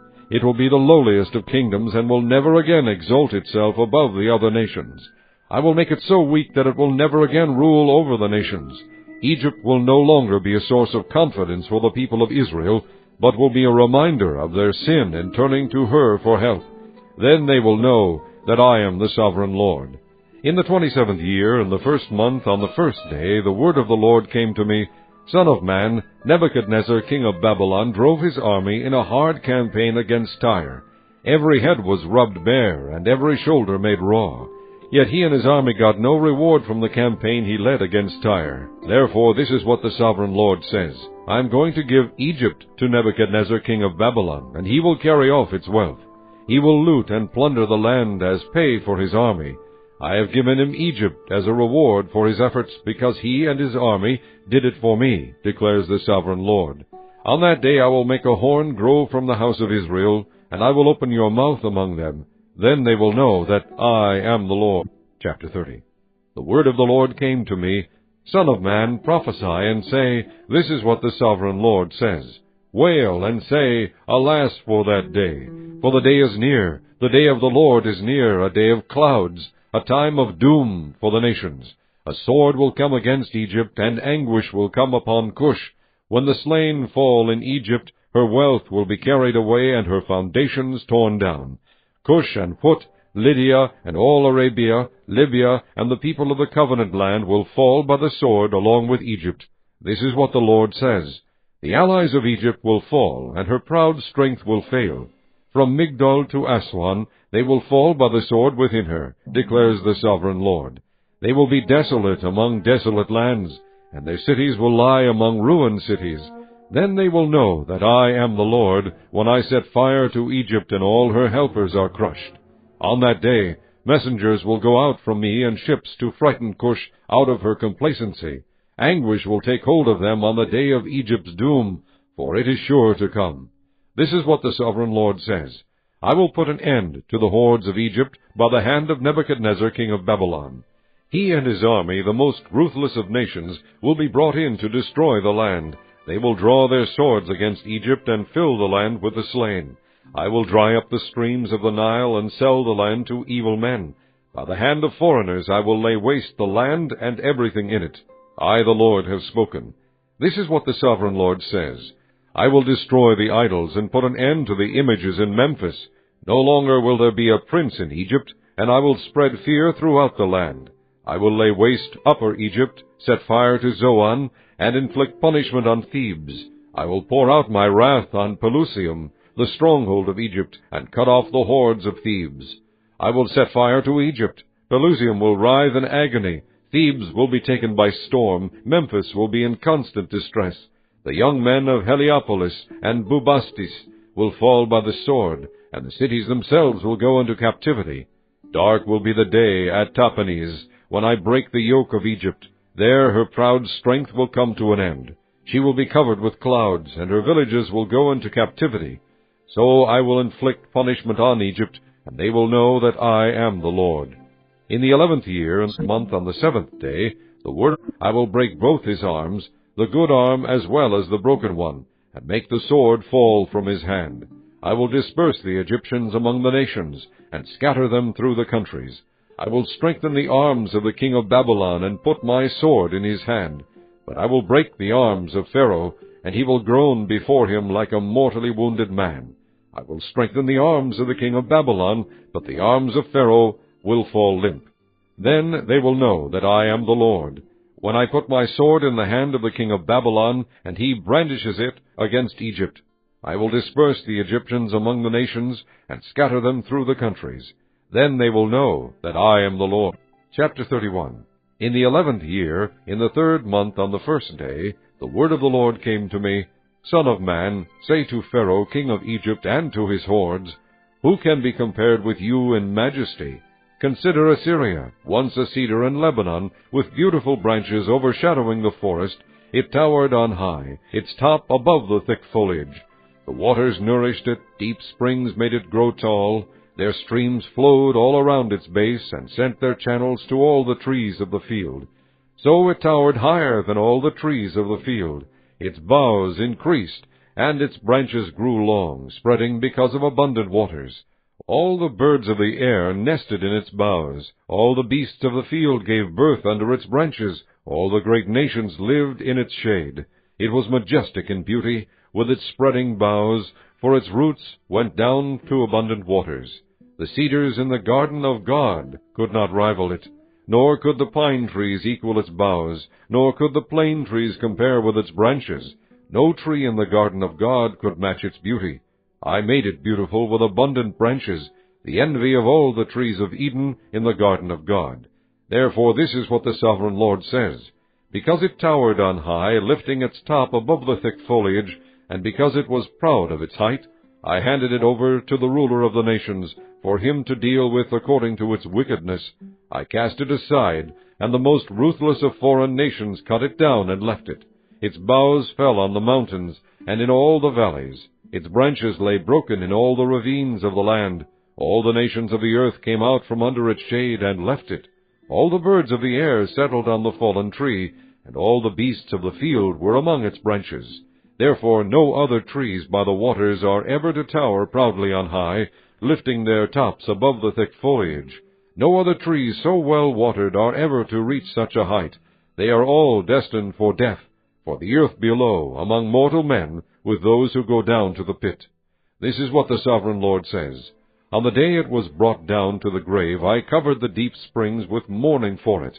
I held back its streams, and its abundant waters were restrained. Because of it, I clothed Lebanon with gloom, and all the trees of the field withered away. I made the nations tremble at the sound of its fall when I brought it down to the grave with those who go down to the pit. Then all the trees of Eden, the choicest and best of Lebanon, all the trees that were well watered, were consoled in the earth below. Those who lived in its shade, its allies among the nations, had also gone down to the grave with it, joining those killed by the sword. Which of the trees of Eden can be compared with you in splendor and majesty? Yet you too will be brought down with the trees of Eden to the earth below. You will lie among the uncircumcised with those killed by the sword. This is Pharaoh and all his hordes, declares the Sovereign Lord. Chapter 32. In the 12th year, in the 12th month, on the first day, the word of the Lord came to me: Son of man, take up a lament concerning Pharaoh, king of Egypt, and say to him, You are like a lion among the nations. You are like a monster in the seas, thrashing about in your streams, churning the water with your feet and muddying the streams. This is what the Sovereign Lord says: With a great throng of people I will cast my net over you, and they will haul you up in my net. I will throw you on the land, and hurl you on the open field. I will let all the birds of the air settle on you, and all the beasts of the earth gorge themselves on you. I will spread your flesh on the mountains, and fill the valleys with your remains. I will drench the land with your flowing blood all the way to the mountains, and the ravines will be filled with your flesh. When I snuff you out, I will cover the heavens and darken their stars. I will cover the sun with a cloud, and the moon will not give its light. All the shining lights in the heavens I will darken over you. I will bring darkness over your land, declares the Sovereign Lord. I will trouble the hearts of many peoples when I bring about your destruction among the nations, among lands you have not known. I will cause many peoples to be appalled at you, and their kings will shudder with horror because of you when I brandish my sword before them. On the day of your downfall, each of them will tremble every moment for his life. For this is what the Sovereign Lord says: The sword of the king of Babylon will come against you. I will cause your hordes to fall by the swords of mighty men, the most ruthless of all nations. They will shatter the pride of Egypt, and all her hordes will be overthrown. I will destroy all her cattle from beside abundant waters, no longer to be stirred by the foot of man, or muddied by the hoofs of cattle. Then I will let her waters settle, and make her streams flow like oil, declares the Sovereign Lord. When I make Egypt desolate, and strip the land of everything in it, when I strike down all who live there, then they will know that I am the Lord. This is the lament they will chant for her. The daughters of the nations will chant it. For Egypt and all her hordes they will chant it, declares the sovereign Lord.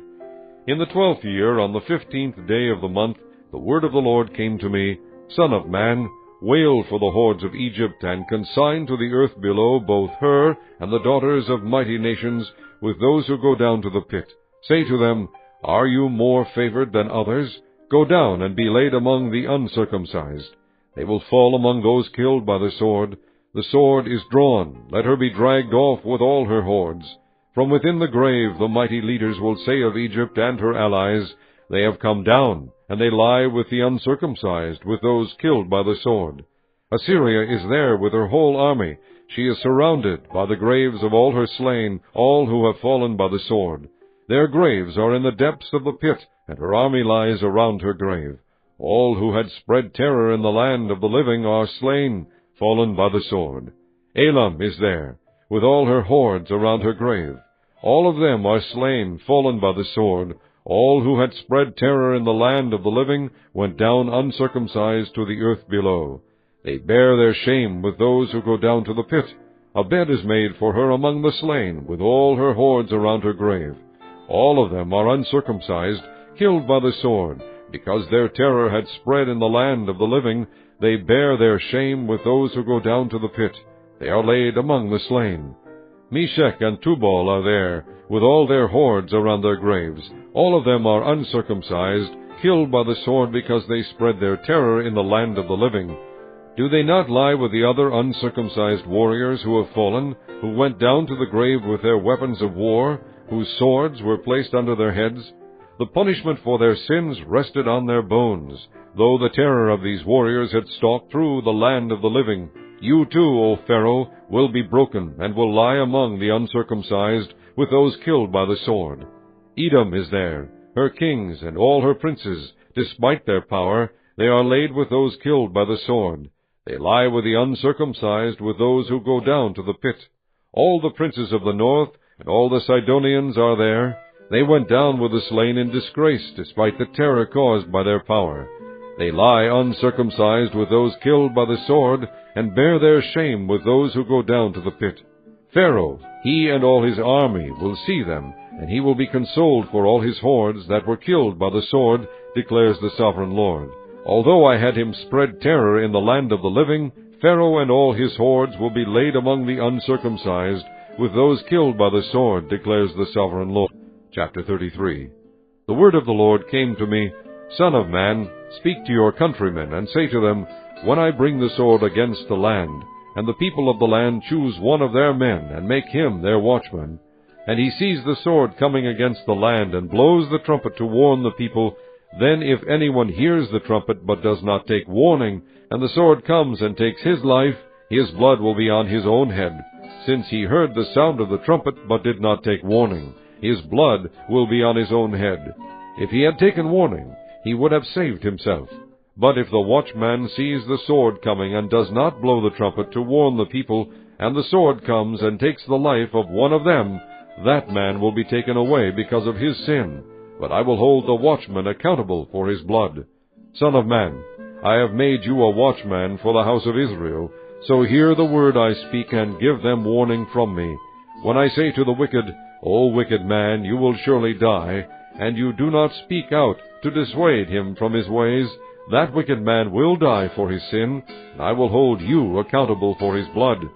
But if you do warn the wicked man to turn from his ways, and he does not do so, he will die for his sin, but you will have saved yourself. Son of man, say to the house of Israel, This is what you are saying.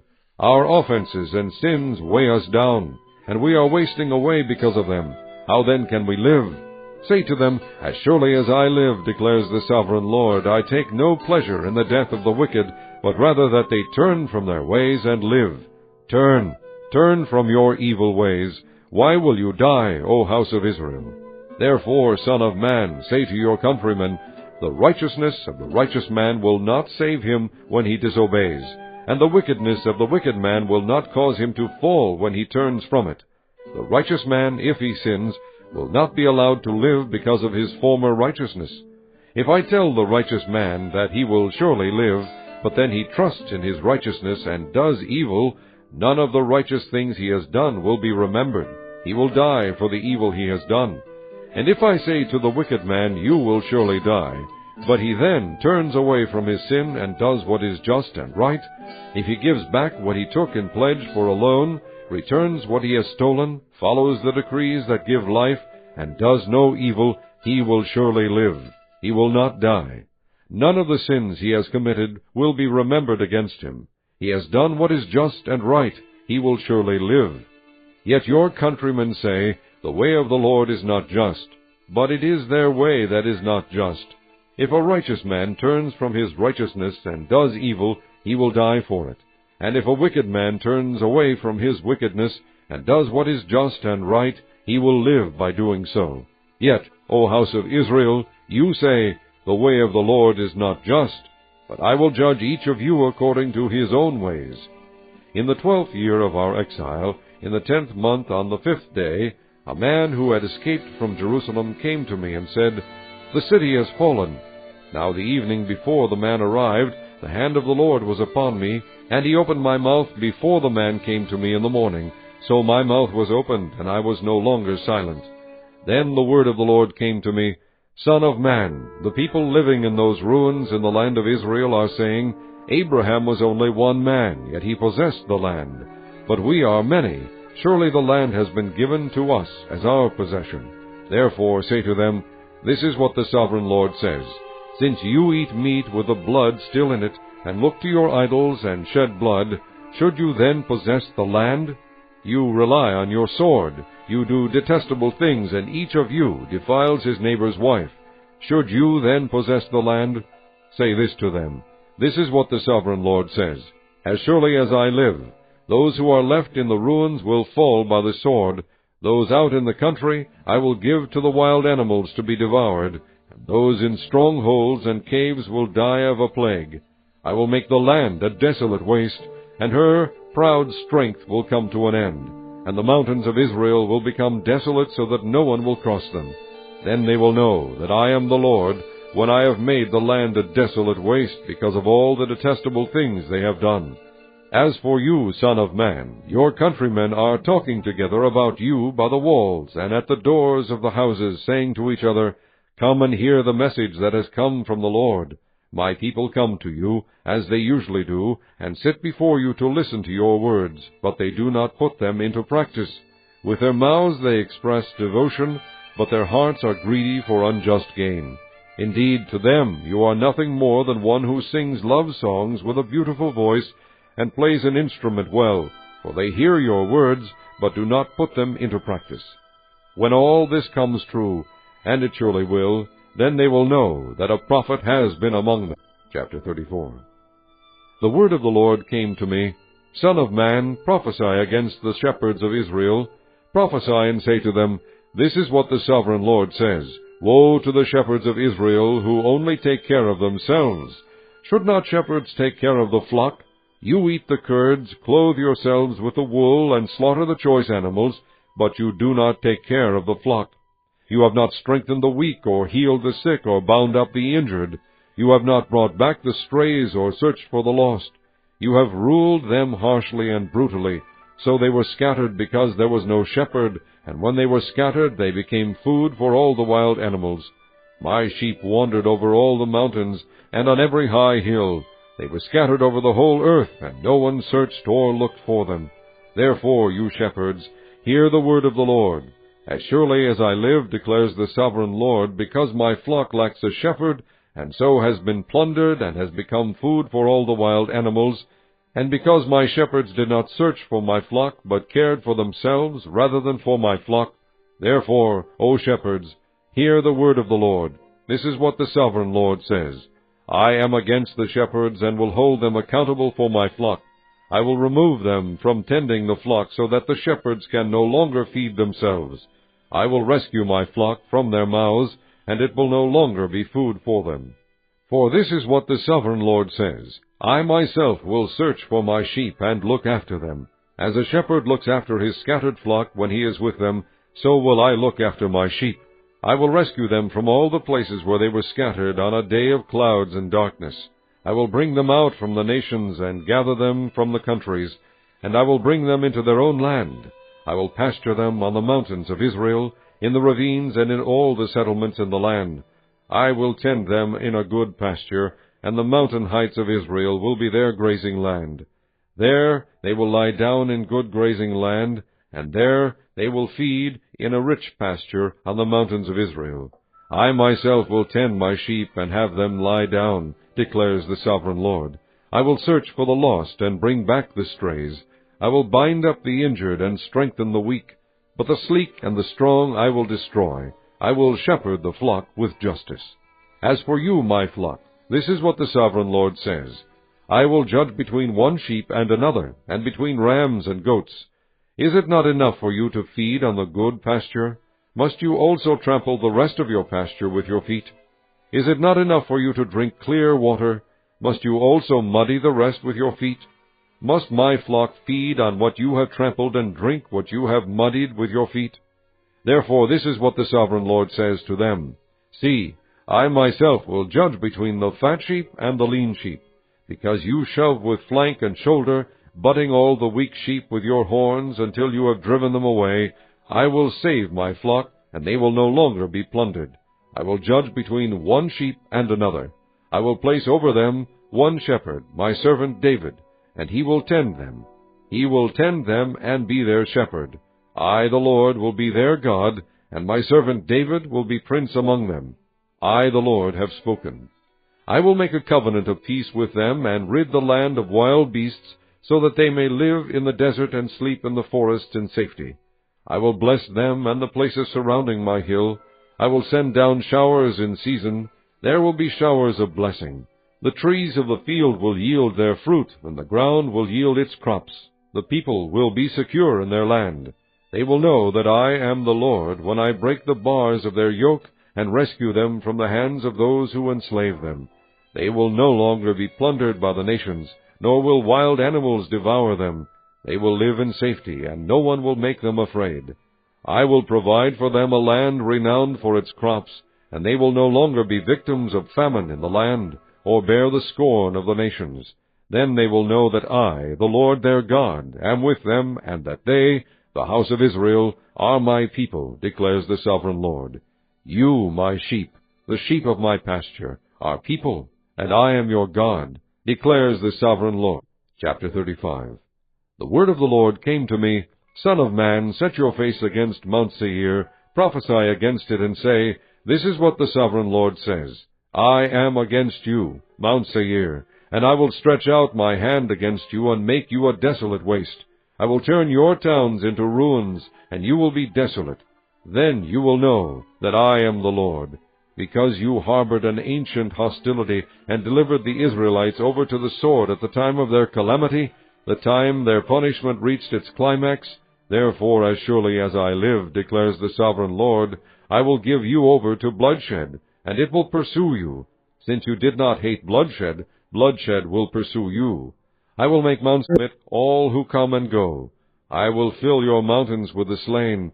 Those killed by the sword will fall on your hills, and in your valleys, and in all your ravines. I will make you desolate forever. Your towns will not be inhabited. Then you will know that I am the Lord. Because you have said, These two nations and countries will be ours, and we will take possession of them, even though I, the Lord, was there. Therefore, as surely as I live, declares the Sovereign Lord, I will treat you in accordance with the anger and jealousy you showed in your hatred of them, and I will make myself known among them when I judge you. Then you will know that I, the Lord, have heard all the contemptible things you have said against the mountains of Israel. You said, They have been laid waste, and have been given over to us to devour. You boasted against me, and spoke against me without restraint, and I heard it. This is what the Sovereign Lord says, While the whole earth rejoices, I will make you desolate. Because you rejoiced when the inheritance of the house of Israel became desolate, that is how I will treat you. You will be desolate, O Mount Seir, you and all of Edom. Then they will know that I am the Lord. Chapter 36. Son of man, prophesy to the mountains of Israel, and say, O mountains of Israel, hear the word of the Lord. This is what the sovereign Lord says. The enemy said of you, Aha! The ancient heights have become our possession. Therefore prophesy and say, This is what the sovereign Lord says.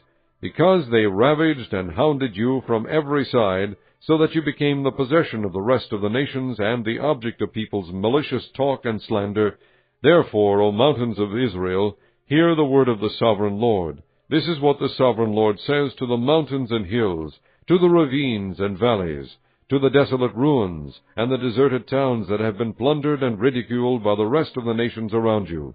This is what the sovereign Lord says. In my burning zeal I have spoken against the rest of the nations and against all Edom. For with glee and with malice in their hearts they made my land their own possession, so that they might plunder its pasture land. Therefore prophesy concerning the land of Israel, and say to the mountains and hills, to the ravines and valleys, This is what the sovereign Lord says. I speak in my jealous wrath, because you have suffered the scorn of the nations. Therefore this is what the sovereign Lord says. I swear with uplifted hand that the nations around you will also suffer scorn. But you, O mountains of Israel, will produce branches and fruit for my people Israel, for they will soon come home. I am concerned for you, and will look on you with favor. You will be plowed and sown, and I will multiply the number of people upon you, even the whole house of Israel. The towns will be inhabited, and the ruins rebuilt. I will increase the number of men and animals upon you, and they will be fruitful and become numerous. I will settle people on you as in the past, and will make you prosper more than before. Then you will know that I am the Lord. I will cause people, my people Israel, to walk upon you. They will possess you, and you will be their inheritance. You will never again deprive them of their children. This is what the sovereign Lord says. Because people say to you, You devour men and deprive your nation of its children, therefore you will no longer devour men or make your nation childless, declares the sovereign Lord.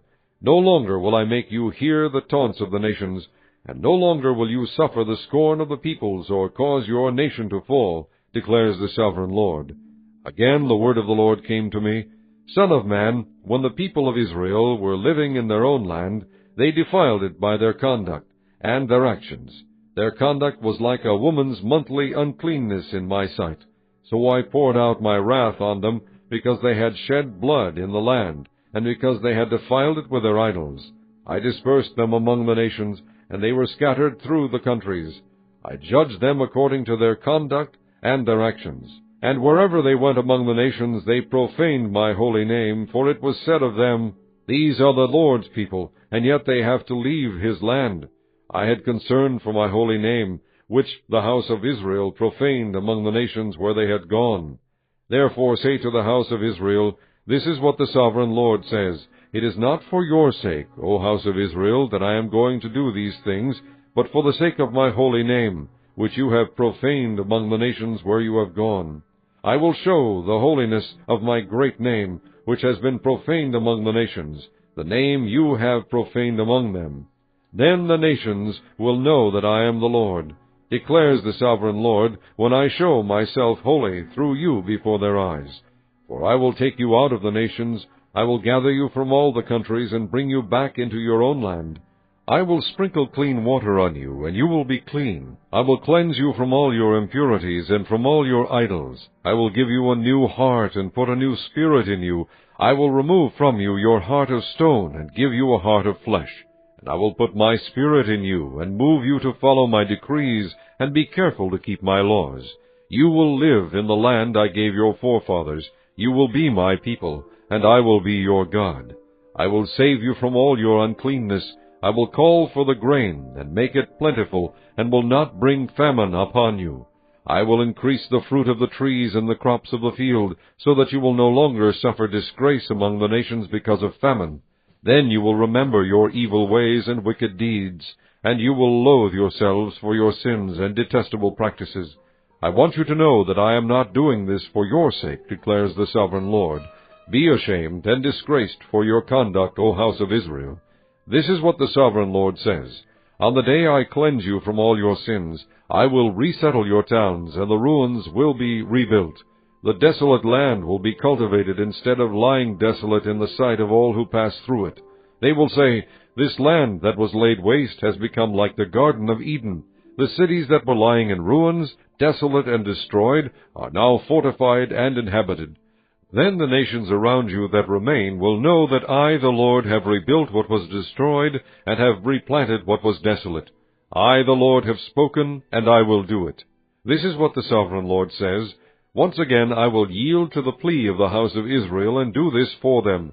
I will make their people as numerous as sheep, as numerous as the flocks for offerings at Jerusalem during her appointed festivals. So will the ruined cities be filled with flocks of people. Then they will know that I am the Lord. Chapter 37. The hand of the Lord was upon me, and he brought me out by the Spirit of the Lord, and set me in the middle of a valley. It was full of bones. He led me back and forth among them, and I saw a great many bones on the floor of the valley, bones that were very dry. He asked me, Son of man, can these bones live? I said, O Sovereign Lord, you alone know. Then he said to me, Prophesy to these bones, and say to them, Dry bones, hear the word of the Lord. This is what the Sovereign Lord says to these bones. I will make breath enter you, and you will come to life. I will attach tendons to you, and make flesh come upon you, and cover you with skin. I will put breath in you, and you will come to life. Then you will know that I am the Lord. So I prophesied as I was commanded, and as I was prophesying there was a noise, a rattling sound, and the bones came together, bone to bone. I looked, and tendons and flesh appeared on them, and skin covered them, but there was no breath in them. Then he said to me, Prophesy to the breath. Prophesy, Son of man, and say to it, This is what the Sovereign Lord says. Come from the four winds, O breath, and breathe into these slain, that they may live. So I prophesied as he commanded me, and breath entered them. They came to life and stood upon their feet, a vast army. Then he said to me, Son of man, these bones are the whole house of Israel.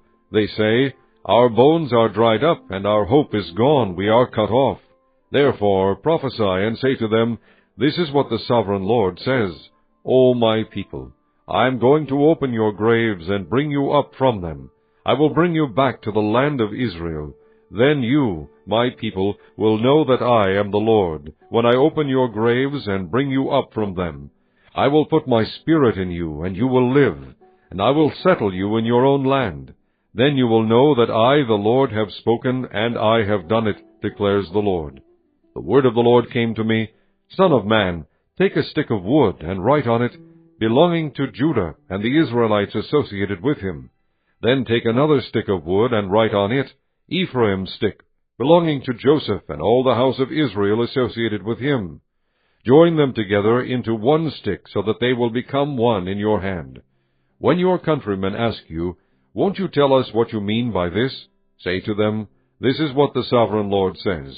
I am going to take the stick of Joseph, which is in Ephraim's hand, and of the Israelite tribes associated with him, and join it to Judah's stick, making them a single stick of wood, and they will become one in my hand. Hold before their eyes the sticks you have written on, and say to them, This is what the Sovereign Lord says. I will take the Israelites out of the nations where they have gone. I will gather them from all around, and bring them back into their own land. I will make them one nation in the land, on the mountains of Israel.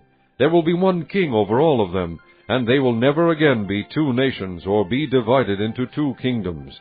They will no longer defile themselves with their idols and vile images, or with any of their offenses, for I will save them from all their sinful backsliding, and I will cleanse them.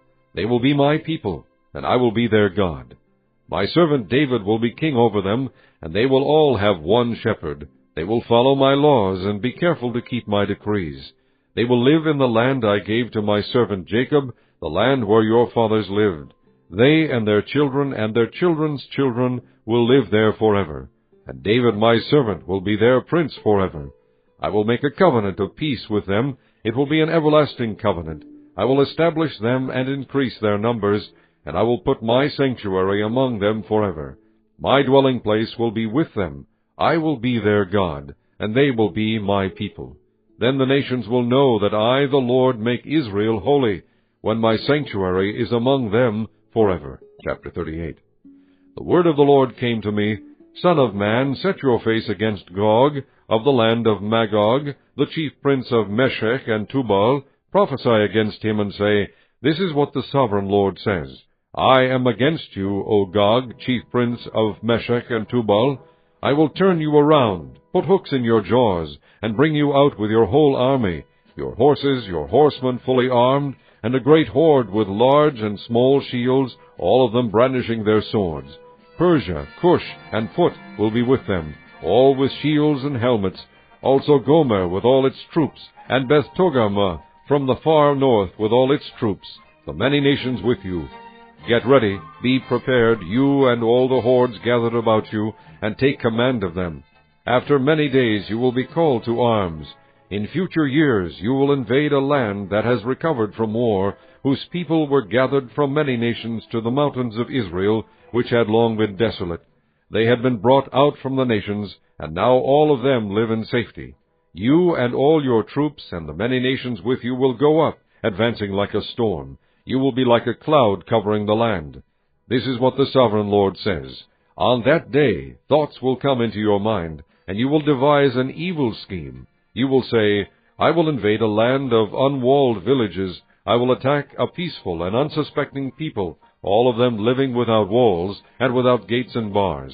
I will plunder and loot and turn my hand against the resettled ruins and the people gathered from the nations, rich in livestock and goods, living at the center of the land. Sheba and Dedan and the merchants of Tarshish and all her villages will say to you, Have you come to plunder? Have you gathered your hordes to loot, to carry off silver and gold, to take away livestock and goods, and to seize much plunder? Therefore, Son of man, prophesy and say to Gog, This is what the sovereign Lord says. In that day when my people Israel are living in safety, will you not take notice of it? You will come from your place in the far north, you and many nations with you, all of them riding on horses, a great horde, a mighty army. You will advance against my people Israel like a cloud that covers the land. In days to come, O Gog, I will bring you against my land, so that the nations may know me when I show myself holy through you before their eyes. This is what the sovereign Lord says. Are you not the one I spoke of in former days by my servants the prophets of Israel? At that time they prophesied for years that I would bring you against them. This is what will happen in that day. When Gog attacks the land of Israel, my hot anger will be aroused, declares the sovereign Lord. In my zeal and fiery wrath I declare that at that time there shall be a great earthquake in the land of Israel. The fish of the sea, the birds of the air, the beasts of the field, every creature that moves along the ground, and all the people on the face of the earth will tremble at my presence. The mountains will be overturned, the cliffs will crumble, and every wall will fall to the ground. I will summon a sword against Gog on all my mountains, declares the sovereign Lord. Every man's sword will be against his brother. I will execute judgment upon him with plague and bloodshed. I will pour down torrents of rain, hailstones, and burning sulfur on him, and on his troops, and on the many nations with him. And so I will show my greatness and my holiness, and I will make myself known in the sight of many nations. Then they will know that I am the Lord. Chapter 39. Son of man, prophesy against Gog, and say, This is what the sovereign Lord says. I am against you, O Gog, chief prince of Meshech and Tubal. I will turn you around and drag you along. I will bring you from the far north, and send you against the mountains of Israel. Then I will strike your bow from your left hand, and make your arrows drop from your right hand. On the mountains of Israel you will fall, you and all your troops and the nations with you. I will give you as food to all kinds of carrion birds, and to the wild animals. You will fall in the open field, for I have spoken, declares the sovereign Lord. I will send fire on Magog, and on those who live in safety in the coastlands, and they will know that I am the Lord. I will make known my holy name among my people Israel. I will no longer let my holy name be profaned, and the nations will know that I, the Lord, am the Holy One in Israel. It is coming. It will surely take place, declares the sovereign Lord. This is the day I have spoken of. Then those who live in the towns of Israel will go out and use the weapons for fuel and burn them up, the small and large shields, the bows and arrows, the war clubs and spears. For 7 years they will use them for fuel. They will not need to gather wood from the fields or cut it from the forests. because they will use the weapons for fuel, and they will plunder those who plundered them, and loot those who looted them, declares the Sovereign Lord. On that day I will give Gog a burial place in Israel. In the valley of those who travel east toward the sea, it will block the way of travelers, because Gog and all his hordes will be buried there. So it will be called the valley of Hamon Gog. For 7 months the house of Israel will be burying them in order to cleanse the land. All the people of the land will bury them, and the day I am glorified will be a memorable day for them, declares the Sovereign Lord. Men will be regularly employed to cleanse the land. Some will go throughout the land, and in addition to them, others will bury those that remain on the ground. At the end of the 7 months they will begin their search. As they go through the land, and one of them sees a human bone, he will set up a marker beside it until the gravediggers have buried it in the valley of Hamon Gog. Also a town called Hamonah will be there. And so they will cleanse the land. Son of man, this is what the Sovereign Lord says. Call out to every kind of bird and all the wild animals.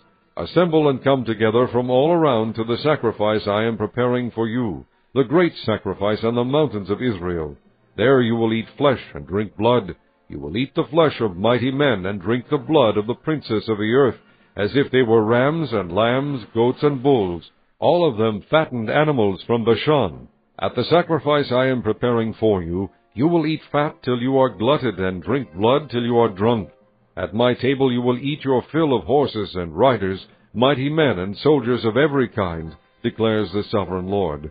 I will display my glory among the nations, and all the nations will see the punishment I inflict, and the hand I lay upon them. From that day forward the house of Israel will know that I am the Lord their God, and the nations will know that the people of Israel went into exile for their sin, because they were unfaithful to me. So I hid my face from them, and handed them over to their enemies, and they all fell by the sword. I dealt with them according to their uncleanness and their offenses, and I hid my face from them. Therefore this is what the Sovereign Lord says. I will now bring Jacob back from captivity, and will have compassion on all the people of Israel, and I will be zealous for my holy name. They will forget their shame, and all the unfaithfulness they showed toward me when they lived in safety in their land with no one to make them afraid. When I have brought them back from the nations, and have gathered them from the countries of their enemies, I will show myself holy through them in the sight of many nations. Then they will know that I am the Lord their God. For though I sent them into exile among the nations, I will gather them to their own land, not leaving any behind. I will no longer hide my face from them, for I will pour out my Spirit on the house of Israel, declares the Sovereign Lord. Chapter 40. In the 25th year of our exile, at the beginning of the year, on the 10th of the month, in the 14th year after the fall of the city, on that very day the hand of the Lord was upon me, and he took me there. In visions of God he took me to the land of Israel, and set me on a very high mountain, on whose south side were your ears, and pay attention to everything I am going to show you, for that is why you have been brought here. Tell the house of Israel everything you see. I saw a wall completely surrounding the temple area. The length of the measuring rod in the man's hand was 6 long cubits, each of which was a cubit and a handbreadth. He measured the wall. It was 1 measuring rod thick and 1 rod high. Then he went to the gate facing east. He climbed its steps and measured the threshold of the gate. It was 1 rod deep.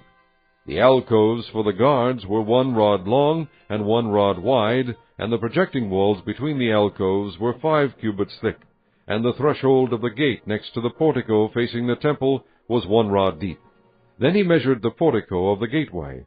It was 8 cubits deep, and its jambs were 2 cubits thick. The portico of the gateway faced the temple. Inside the east gate were 3 alcoves on each side. The 3 had the same measurements, and the faces of the projecting walls on each side had the same measurements. Then he measured the width of the entrance to the gateway. It was 10 cubits, and its length was 13 cubits. In front of each alcove was a wall 1 cubit high, and the alcoves were 6 cubits square. Then he measured the gateway from the top of the rear wall of one alcove to the top of the opposite one. The distance was 25 cubits from one parapet opening to the opposite one. He measured along the faces of the projecting walls all around the inside of the gateway, 60 cubits. The measurement was up to the portico facing the courtyard. The distance from the entrance of the gateway to the far end of its portico was 50 cubits. The alcoves and the projecting walls inside the gateway were surmounted by narrow parapet openings all around, as was the portico. The openings all around faced inward. The faces of the projecting walls were decorated with palm trees. Then he brought me into the outer court. There I saw some rooms and a pavement that had been constructed all around the court. There were 30 rooms along the pavement.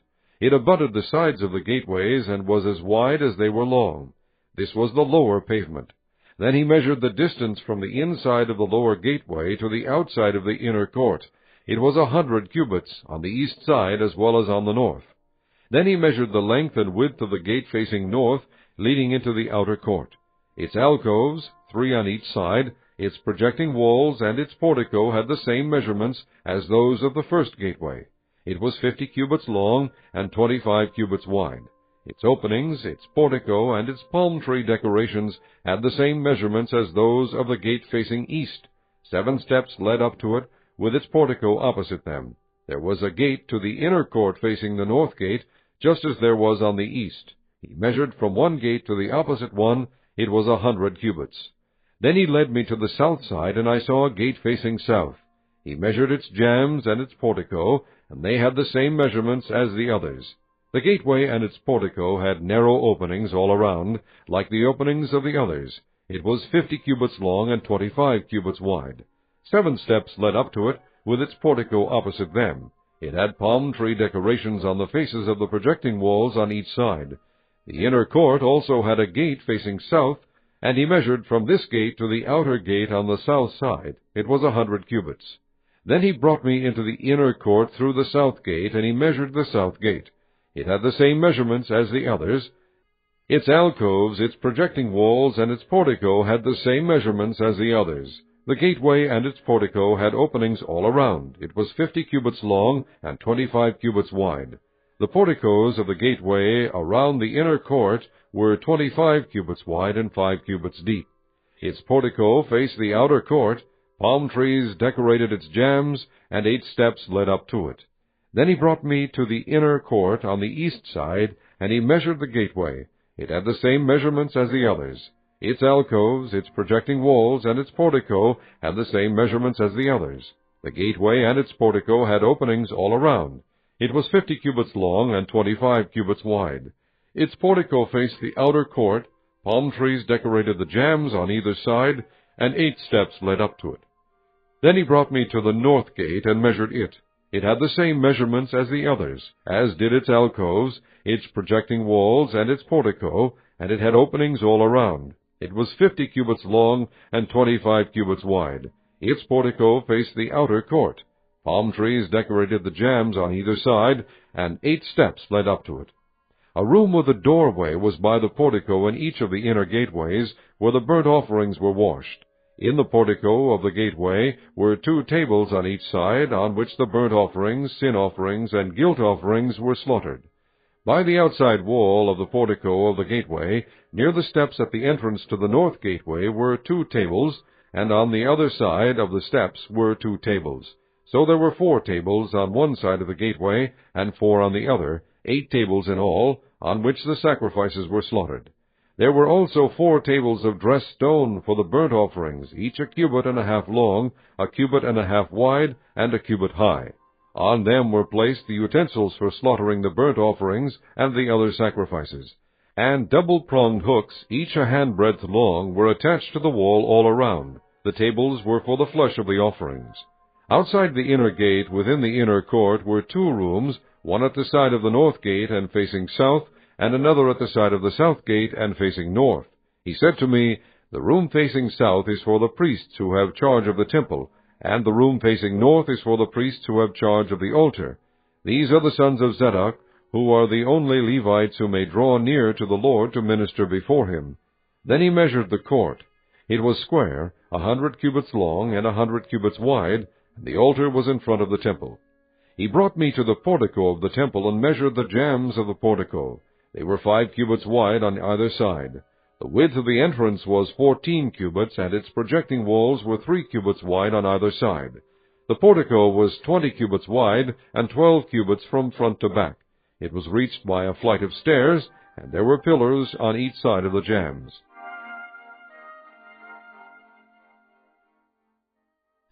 Chapter 41. Then the man brought me to the outer sanctuary and measured the jambs. The width of the jambs was 6 cubits on each side. The entrance was 10 cubits wide, and the projecting walls on each side of it were 5 cubits wide. He also measured the outer sanctuary. It was 40 cubits long and 20 cubits wide. Then he went into the inner sanctuary and measured the jambs of the entrance. Each was 2 cubits wide. The entrance was 6 cubits wide, and the projecting walls on each side of it were 7 cubits wide. And he measured the length of the inner sanctuary. It was 20 cubits, and its width was 20 cubits across the end of the outer sanctuary. He said to me, "This is the most holy place." Then he measured the wall of the temple. It was 6 cubits thick, and each side room around the temple was 4 cubits wide. The side rooms were on 3 levels, one above another, 30 on each level. There were ledges all around the wall of the temple to serve as supports for the side rooms, so that the supports were not inserted into the wall of the temple. The side rooms all around the temple were wider at each successive level. The structure surrounding the temple was built in ascending stages, so that the rooms widened as one went upward. A stairway went up from the lowest floor to the top floor through the middle floor. I saw that the temple had a raised base all around it, forming the foundation of the side rooms. It was the length of the rod, 6 long cubits. The outer wall of the side rooms was 5 cubits thick. The open area between the side rooms of the temple and the priest's room was 20 cubits wide all around the temple. There were entrances to the side rooms from the open area, one on the north and another on the south, and the base adjoining the open area was 5 cubits wide all around.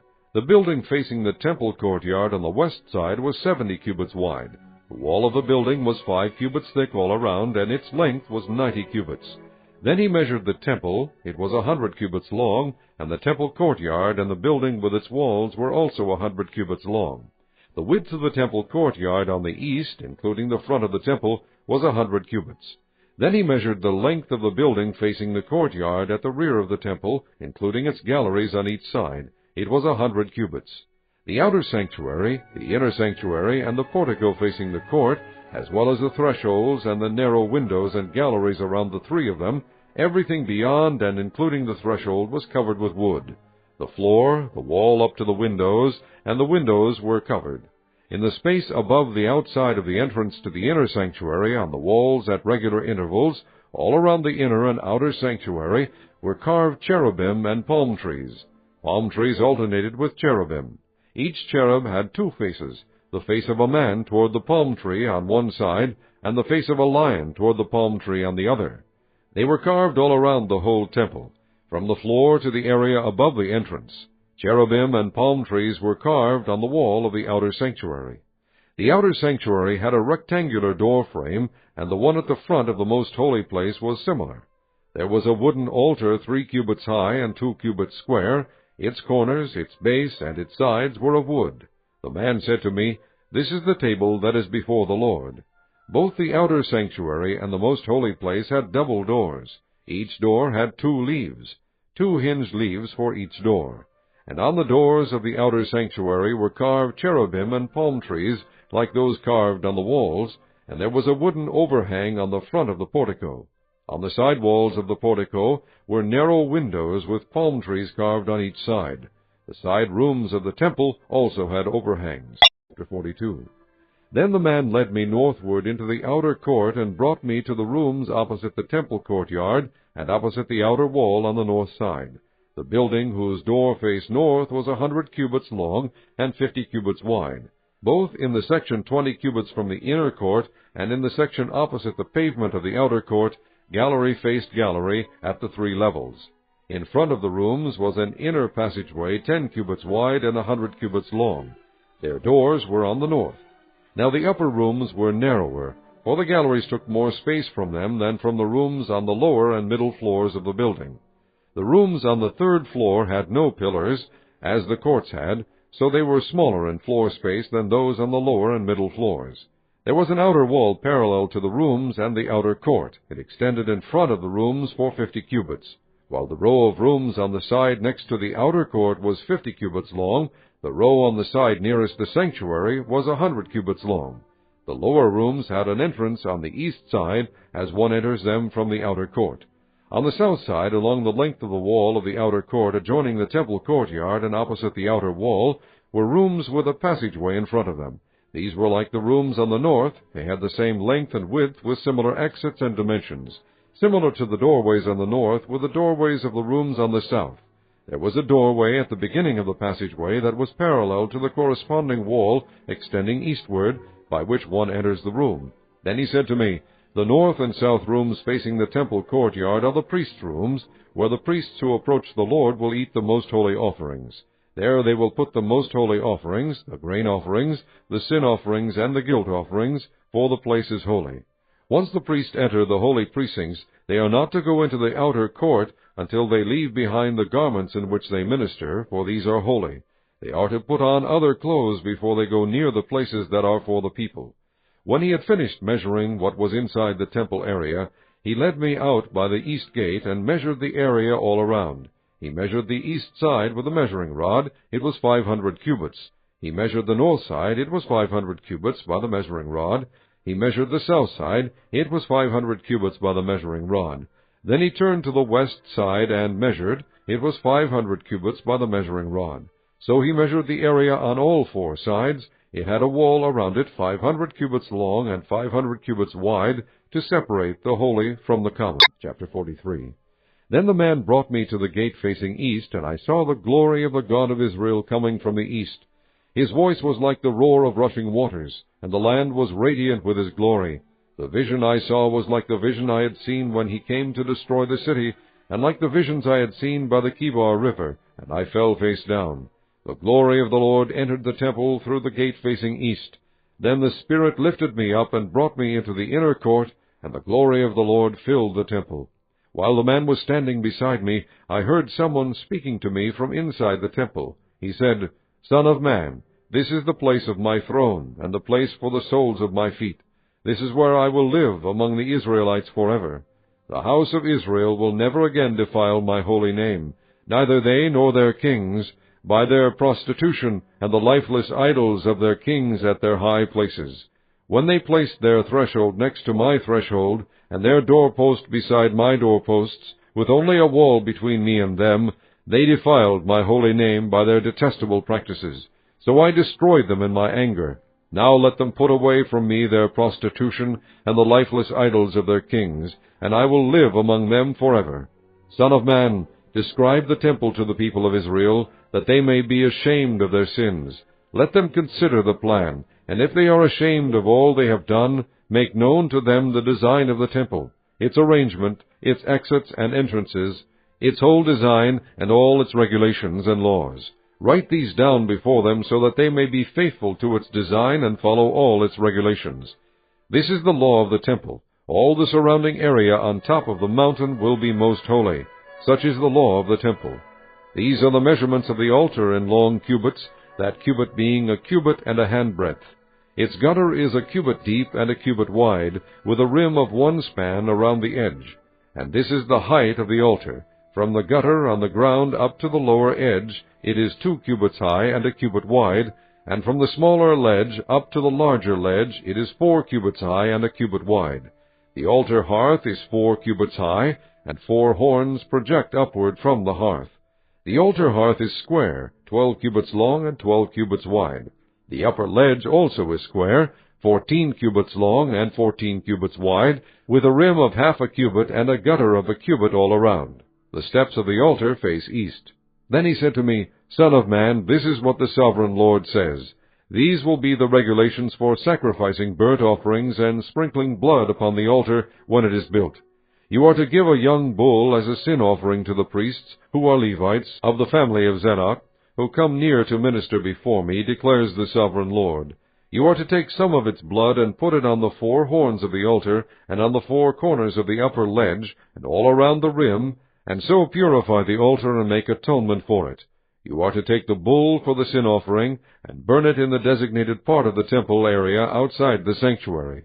On the 2nd day, you are to offer a male goat without defect for a sin offering. and the altar is to be purified as it was purified with the bull. When you have finished purifying it, you are to offer a young bull and a ram from the flock, both without defect. You are to offer them before the Lord, and the priests are to sprinkle salt on them, and sacrifice them as a burnt offering to the Lord. For 7 days you are to provide a male goat daily for a sin offering. You are also to provide a young bull and a ram from the flock, both without defect. For 7 days they are to make atonement for the altar and cleanse it. Thus they will dedicate it. At the end of these days, from the 8th day on, the priests are to present your burnt offerings and fellowship offerings on the altar. Then I will accept you, declares the Sovereign Lord. Chapter 44. Then the man brought me back to the outer gate of the sanctuary, the one facing east, and it was shut. The Lord said to me, This gate is to remain shut. It must not be opened. No one may enter through it. It is to remain shut because the Lord, the God of Israel, has entered through it. The prince himself is the only one who may sit inside the gateway to eat in the presence of the Lord. He is to enter by way of the portico of the gateway, and go out the same way. Then the man brought me by way of the north gate to the front of the temple. I looked and saw the glory of the Lord filling the temple of the Lord, and I fell face down. The Lord said to me, Son of man, look carefully, listen closely, and give attention to everything I tell you concerning all the regulations regarding the temple of the Lord. Give attention to the entrance of the temple and all the exits of the sanctuary. Say to the rebellious house of Israel, This is what the Sovereign Lord says. Enough of your detestable practices, O house of Israel. In addition to all your other detestable practices, you brought foreigners uncircumcised in heart and flesh into my sanctuary, desecrating my temple while you offered me food, fat, and blood, and you broke my covenant. Instead of carrying out your duty in regard to my holy things, you put others in charge of my sanctuary. This is what the Sovereign Lord says, No foreigner uncircumcised in heart and flesh is to enter my sanctuary, not even the foreigners who live among the Israelites. The Levites who went far from me when Israel went astray, and who wandered from me after their idols, must bear the consequences of their sin. They may serve in my sanctuary, having charge of the gates of the temple, and serving in it. They may slaughter the burnt offerings and sacrifices for the people, and stand before the people and serve them. But because they served them in the presence of their idols, and made the house of Israel fall into sin, therefore I have sworn with uplifted hand that they must bear the consequences of their sin, declares the Sovereign Lord. They are not to come near to serve me as priests, or come near any of my holy things, or my most holy offerings. They must bear the shame of their detestable practices. Yet I will put them in charge of the duties of the temple, and offer before me. They are to stand before me to offer sacrifices of fat and blood, declares the Sovereign Lord. They alone are to enter my sanctuary. They alone are to come near my table to minister before me and perform my service. When they enter the gates of the inner court, they are to wear linen clothes. They must not wear any woolen garment while ministering at the gates of the inner court or inside the temple. They are to wear linen turbans on their heads and linen undergarments around their waists. They must not wear anything that makes them perspire. When they go out into the outer court where the people are, they are to take off the clothes they have been ministering in, and are to leave them in the sacred rooms, and put on other clothes, so that they do not consecrate the people by means of their garments. They must not shave their heads or let their hair grow long, but they are to keep the hair of their heads trimmed. No priest is to drink wine when he enters the inner court. They must not marry widows or divorced women. They may marry only virgins of Israelite descent or widows of priests. They are to teach my people the difference between the holy and the common, and show them how to distinguish between the unclean and the clean. In any dispute the priests are to serve as judges, and decide it according to my ordinances. They are to keep my laws and my decrees for all my appointed feasts, and they are to keep my Sabbaths holy. A priest must not defile himself by going near a dead person. However, if the dead person was his father or mother, son or daughter, brother or unmarried sister, then he may defile himself. After he is cleansed, he must wait 7 days. On the day he goes into the inner court of the sanctuary to minister in the sanctuary, he is to offer a sin offering for himself, declares the Sovereign Lord. I am to be the only inheritance the priests have. You are to give them no possession in Israel. I will be their possession. They will eat the grain offerings, the sin offerings, and the guilt offerings, and everything in Israel devoted to the Lord will belong to them. The best of all the first fruits and of all your special gifts will belong to the priests. You are to give them the first portion of your ground meal, so that a blessing may rest on your household. The priests must not eat anything, bird or animal, found dead or torn by wild animals.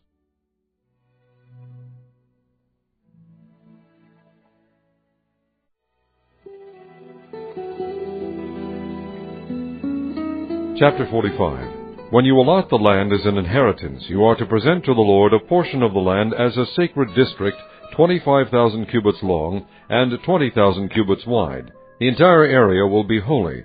Of this, a section 500 cubits square is to be for the sanctuary, with 50 cubits around it for open land.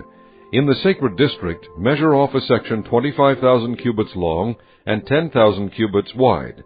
In it will be the sanctuary, the most holy place. It will be the sacred portion of the land for the priests who minister in the sanctuary and who draw near to minister before the Lord. It will be a place for their houses as well as a holy place for the sanctuary. An area 25,000 cubits long and 10,000 cubits wide will belong to the Levites who serve in the temple as their possession for towns to live in.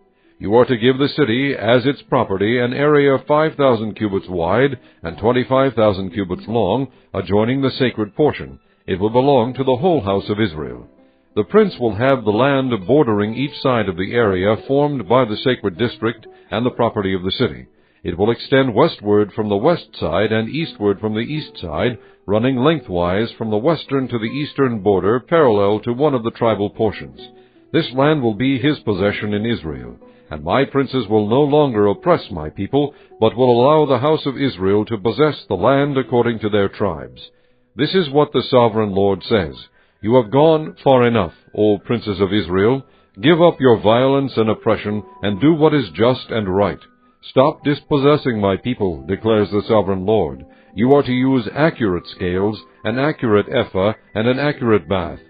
The ephah and the bath are to be the same size, the bath containing 1/10 of a homer, and the ephah 1/10 of a homer. The homer is to be the standard measure for both. The shekel is to consist of 20 gerahs. 20 shekels plus 25 shekels plus 15 shekels equal 1 mina. This is the special gift you are to offer, 1/6 of an ephah from each homer of wheat, and 1/6 of an ephah from each homer of barley. The prescribed portion of oil, measured by the bath, is 1/10 of a bath from each core, which consists of 10 baths, or 1 homer, for 10 baths are equivalent to a homer. Also, 1 sheep is to be taken from every flock of 200 from the well-watered pastures of Israel. These will be used for the grain offerings, burnt offerings, and fellowship offerings, to make atonement for the people, declares the sovereign Lord. All the people of the land will participate in this special gift for the use of the prince in Israel. It will be the duty of the prince to provide the burnt offerings, grain offerings, and drink offerings at the festivals, the new moons, and the Sabbaths, at all the appointed feasts of the house of Israel. He will provide the sin offerings, grain offerings, burnt offerings, and fellowship offerings to make atonement for the house of Israel. This is what the sovereign Lord says. In the first month, on the first day, you are to take a young bull without defect and purify the sanctuary. The priest is to take some of the blood of the sin offering and put it on the doorposts of the temple, on the 4 corners of the upper ledge of the altar, and on the gateposts of the inner court. You are to do the same on the 7th day of the month for anyone who sins unintentionally or through ignorance, so you are to make atonement for the temple. In the first month, on the 14th day, you are to observe the Passover, a feast lasting 7 days, during which you shall eat bread made without yeast. On that day the prince is to provide a bull as a sin offering for himself and for all the people of the land. Every day during the 7 days of the feast he is to provide 7 bulls and 7 rams without defect as a burnt offering to the Lord, and a male goat for a sin offering.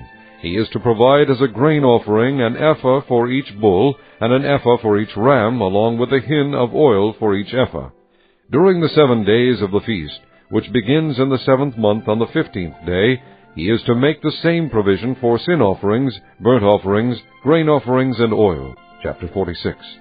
This is what the sovereign Lord says. The gate of the inner court facing east is to be shut on the 6 working days, but on the Sabbath day, and on the day of the new moon, it is to be open.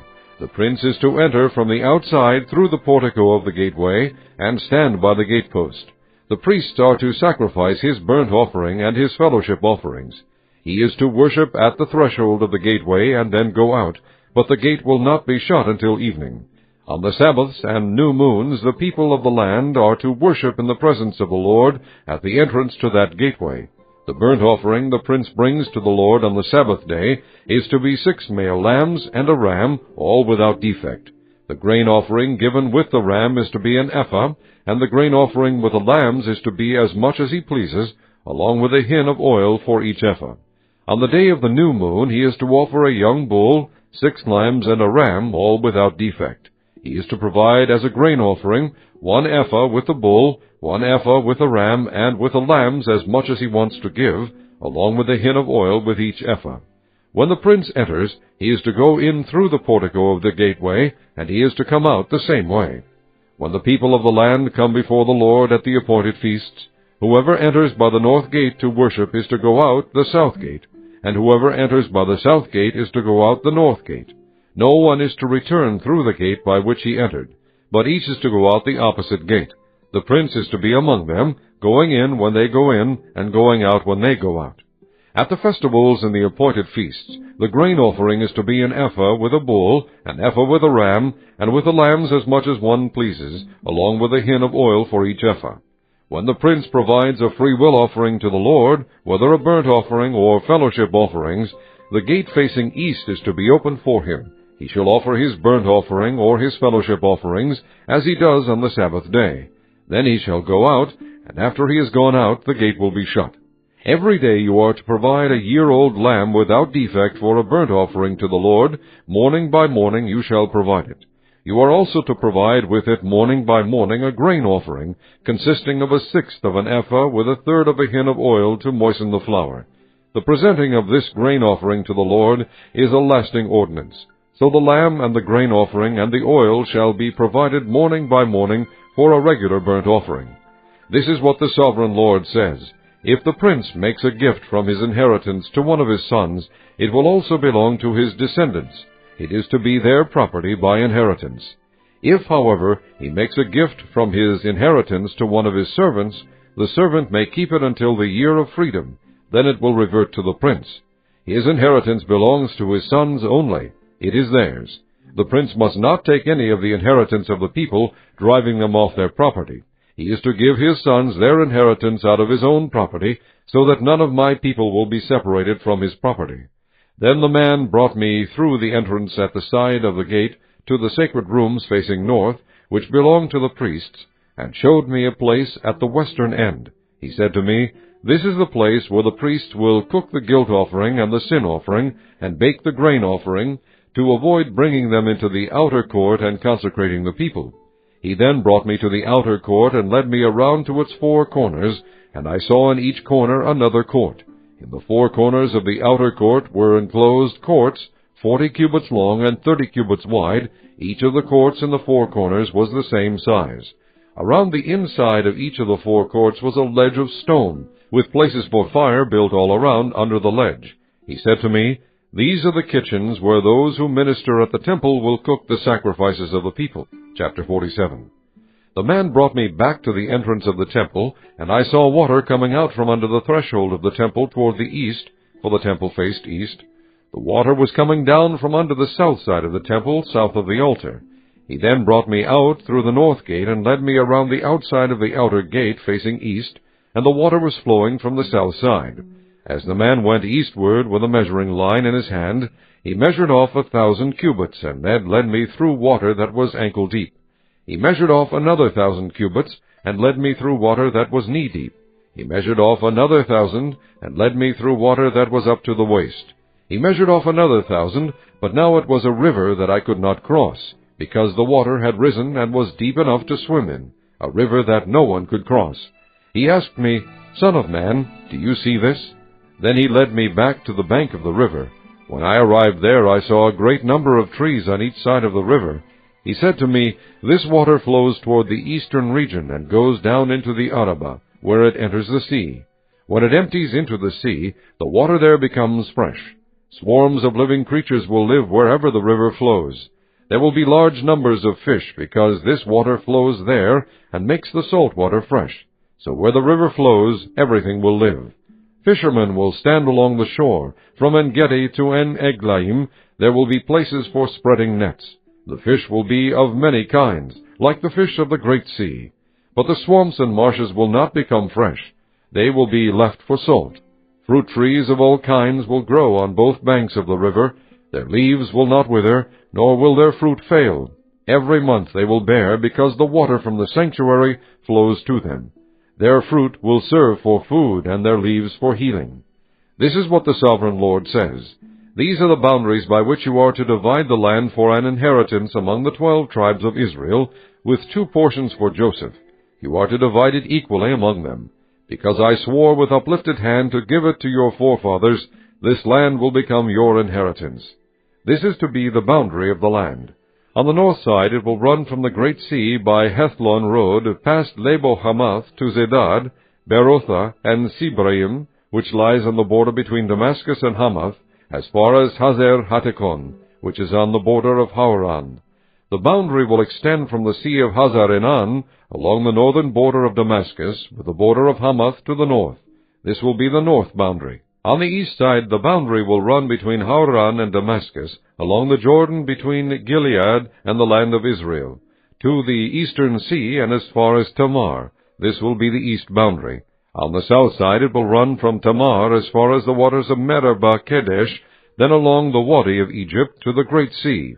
This will be the south boundary. On the west side, the Great Sea will be the boundary to a point opposite Lebo-Hamath. This will be the west boundary. You are to distribute this land among yourselves according to the tribes of Israel. You are to allot it as an inheritance for yourselves and for the aliens who have settled among you and who have children. You are to consider them as native-born Israelites. Along with you they are to be allotted an inheritance among the tribes of Israel. In whatever tribe the alien settles, there you are to give him his inheritance, declares the Sovereign Lord. Chapter 48. These are the tribes listed by name. At the northern frontier, Dan will have 1 portion. It will follow the Hethlon road to Lebo-Hamath. Hazar-Enan and the northern border of Damascus next to Hamath will be part of its border from the east side to the west side. Asher will have 1 portion. It will border the territory of Dan from east to west. Naphtali will have 1 portion. It will border the territory of Asher from east to west. Manasseh will have 1 portion. It will border the territory of Naphtali from east to west. Ephraim will have 1 portion. It will border the territory of Manasseh from east to west. Reuben will have 1 portion. It will border the territory of Ephraim from east to west. Judah will have 1 portion. It will border the territory of Reuben from east to west. Bordering the territory of Judah from east to west will be the portion you are to present as a special gift.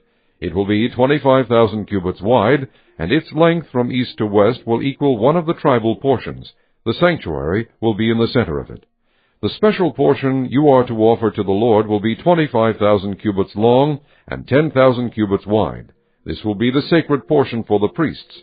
It will be 25,000 cubits long on the north side, 10,000 cubits wide on the west side, 10,000 cubits wide on the east side, and 25,000 cubits long on the south side. In the center of it will be the sanctuary of the Lord. This will be for the consecrated priests, the Zadokites, who were faithful in serving me and did not go astray as the Levites did when the Israelites went astray. It will be a special gift to them from the sacred portion of the land, a most holy portion bordering the territory of the Levites. Alongside the territory of the priests, the Levites will have an allotment 25,000 cubits long and 10,000 cubits wide. Its total length will be 25,000 cubits, and its width 10,000 cubits. They must not sell or exchange any of it. This is the best of the land, and must not pass into other hands, because it is holy to the Lord. The remaining area, 5,000 cubits wide and 25,000 cubits long, will be for the common use of the city, for houses and for pasture land. The city will be in the center of it, and will have these measurements: the north side 4,500 cubits, the south side 4,500 cubits, the east side 4,500 cubits, and the west side 4,500 cubits. The pasture land for the city will be 250 cubits on the north, 250 cubits on the south, 250 cubits on the east, and 250 cubits on the west. What remains of the area bordering on the sacred portion and running the length of it will be 10,000 cubits on the east side and 10,000 cubits on the west side. Its produce will supply food for the workers of the city. The workers from the city who farm it will come from all the tribes of Israel. The entire portion will be a square, 25,000 cubits on each side. As a special gift you will set aside the sacred portion along with the property of the city. What remains on both sides of the area formed by the sacred portion and the city property will belong to the prince. It will extend eastward from the 25 cubits of the sacred portion to the eastern border, and westward from the 25,000 cubits to the western border. Both these areas running the length of the tribal portions will belong to the prince, and the sacred portion with the temple sanctuary will be in the center of them. So the property of the Levites and the property of the city will lie in the center of the area that belongs to the prince. The area belonging to the prince will lie between the border of Judah and the border of Benjamin. As for the rest of the tribes, Benjamin will have one portion. It will extend from the east side to the west side. Simeon will have one portion. It will border the territory of Benjamin from east to west. Issachar will have one portion.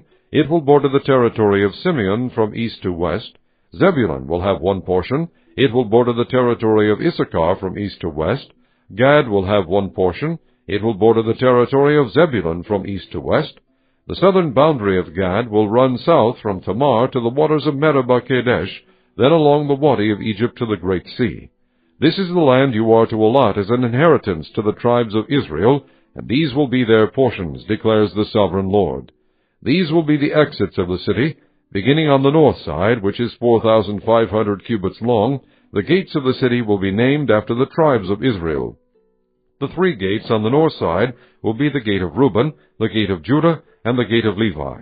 On the east side, which is 4,500 cubits long, will be 3 gates, the gate of Joseph, the gate of Benjamin, and the gate of Dan. On the south side, which measures 4,500 cubits, will be 3 gates, the gate of Simeon, the gate of Issachar, and the gate of Zebulun. On the west side, which is 4,500 cubits long, will be 3 gates, the gate of Gad, the gate of Asher, and the gate of Naphtali. The distance all around will be 18,000 cubits, and the name of the city from that time on will be, The Lord is there.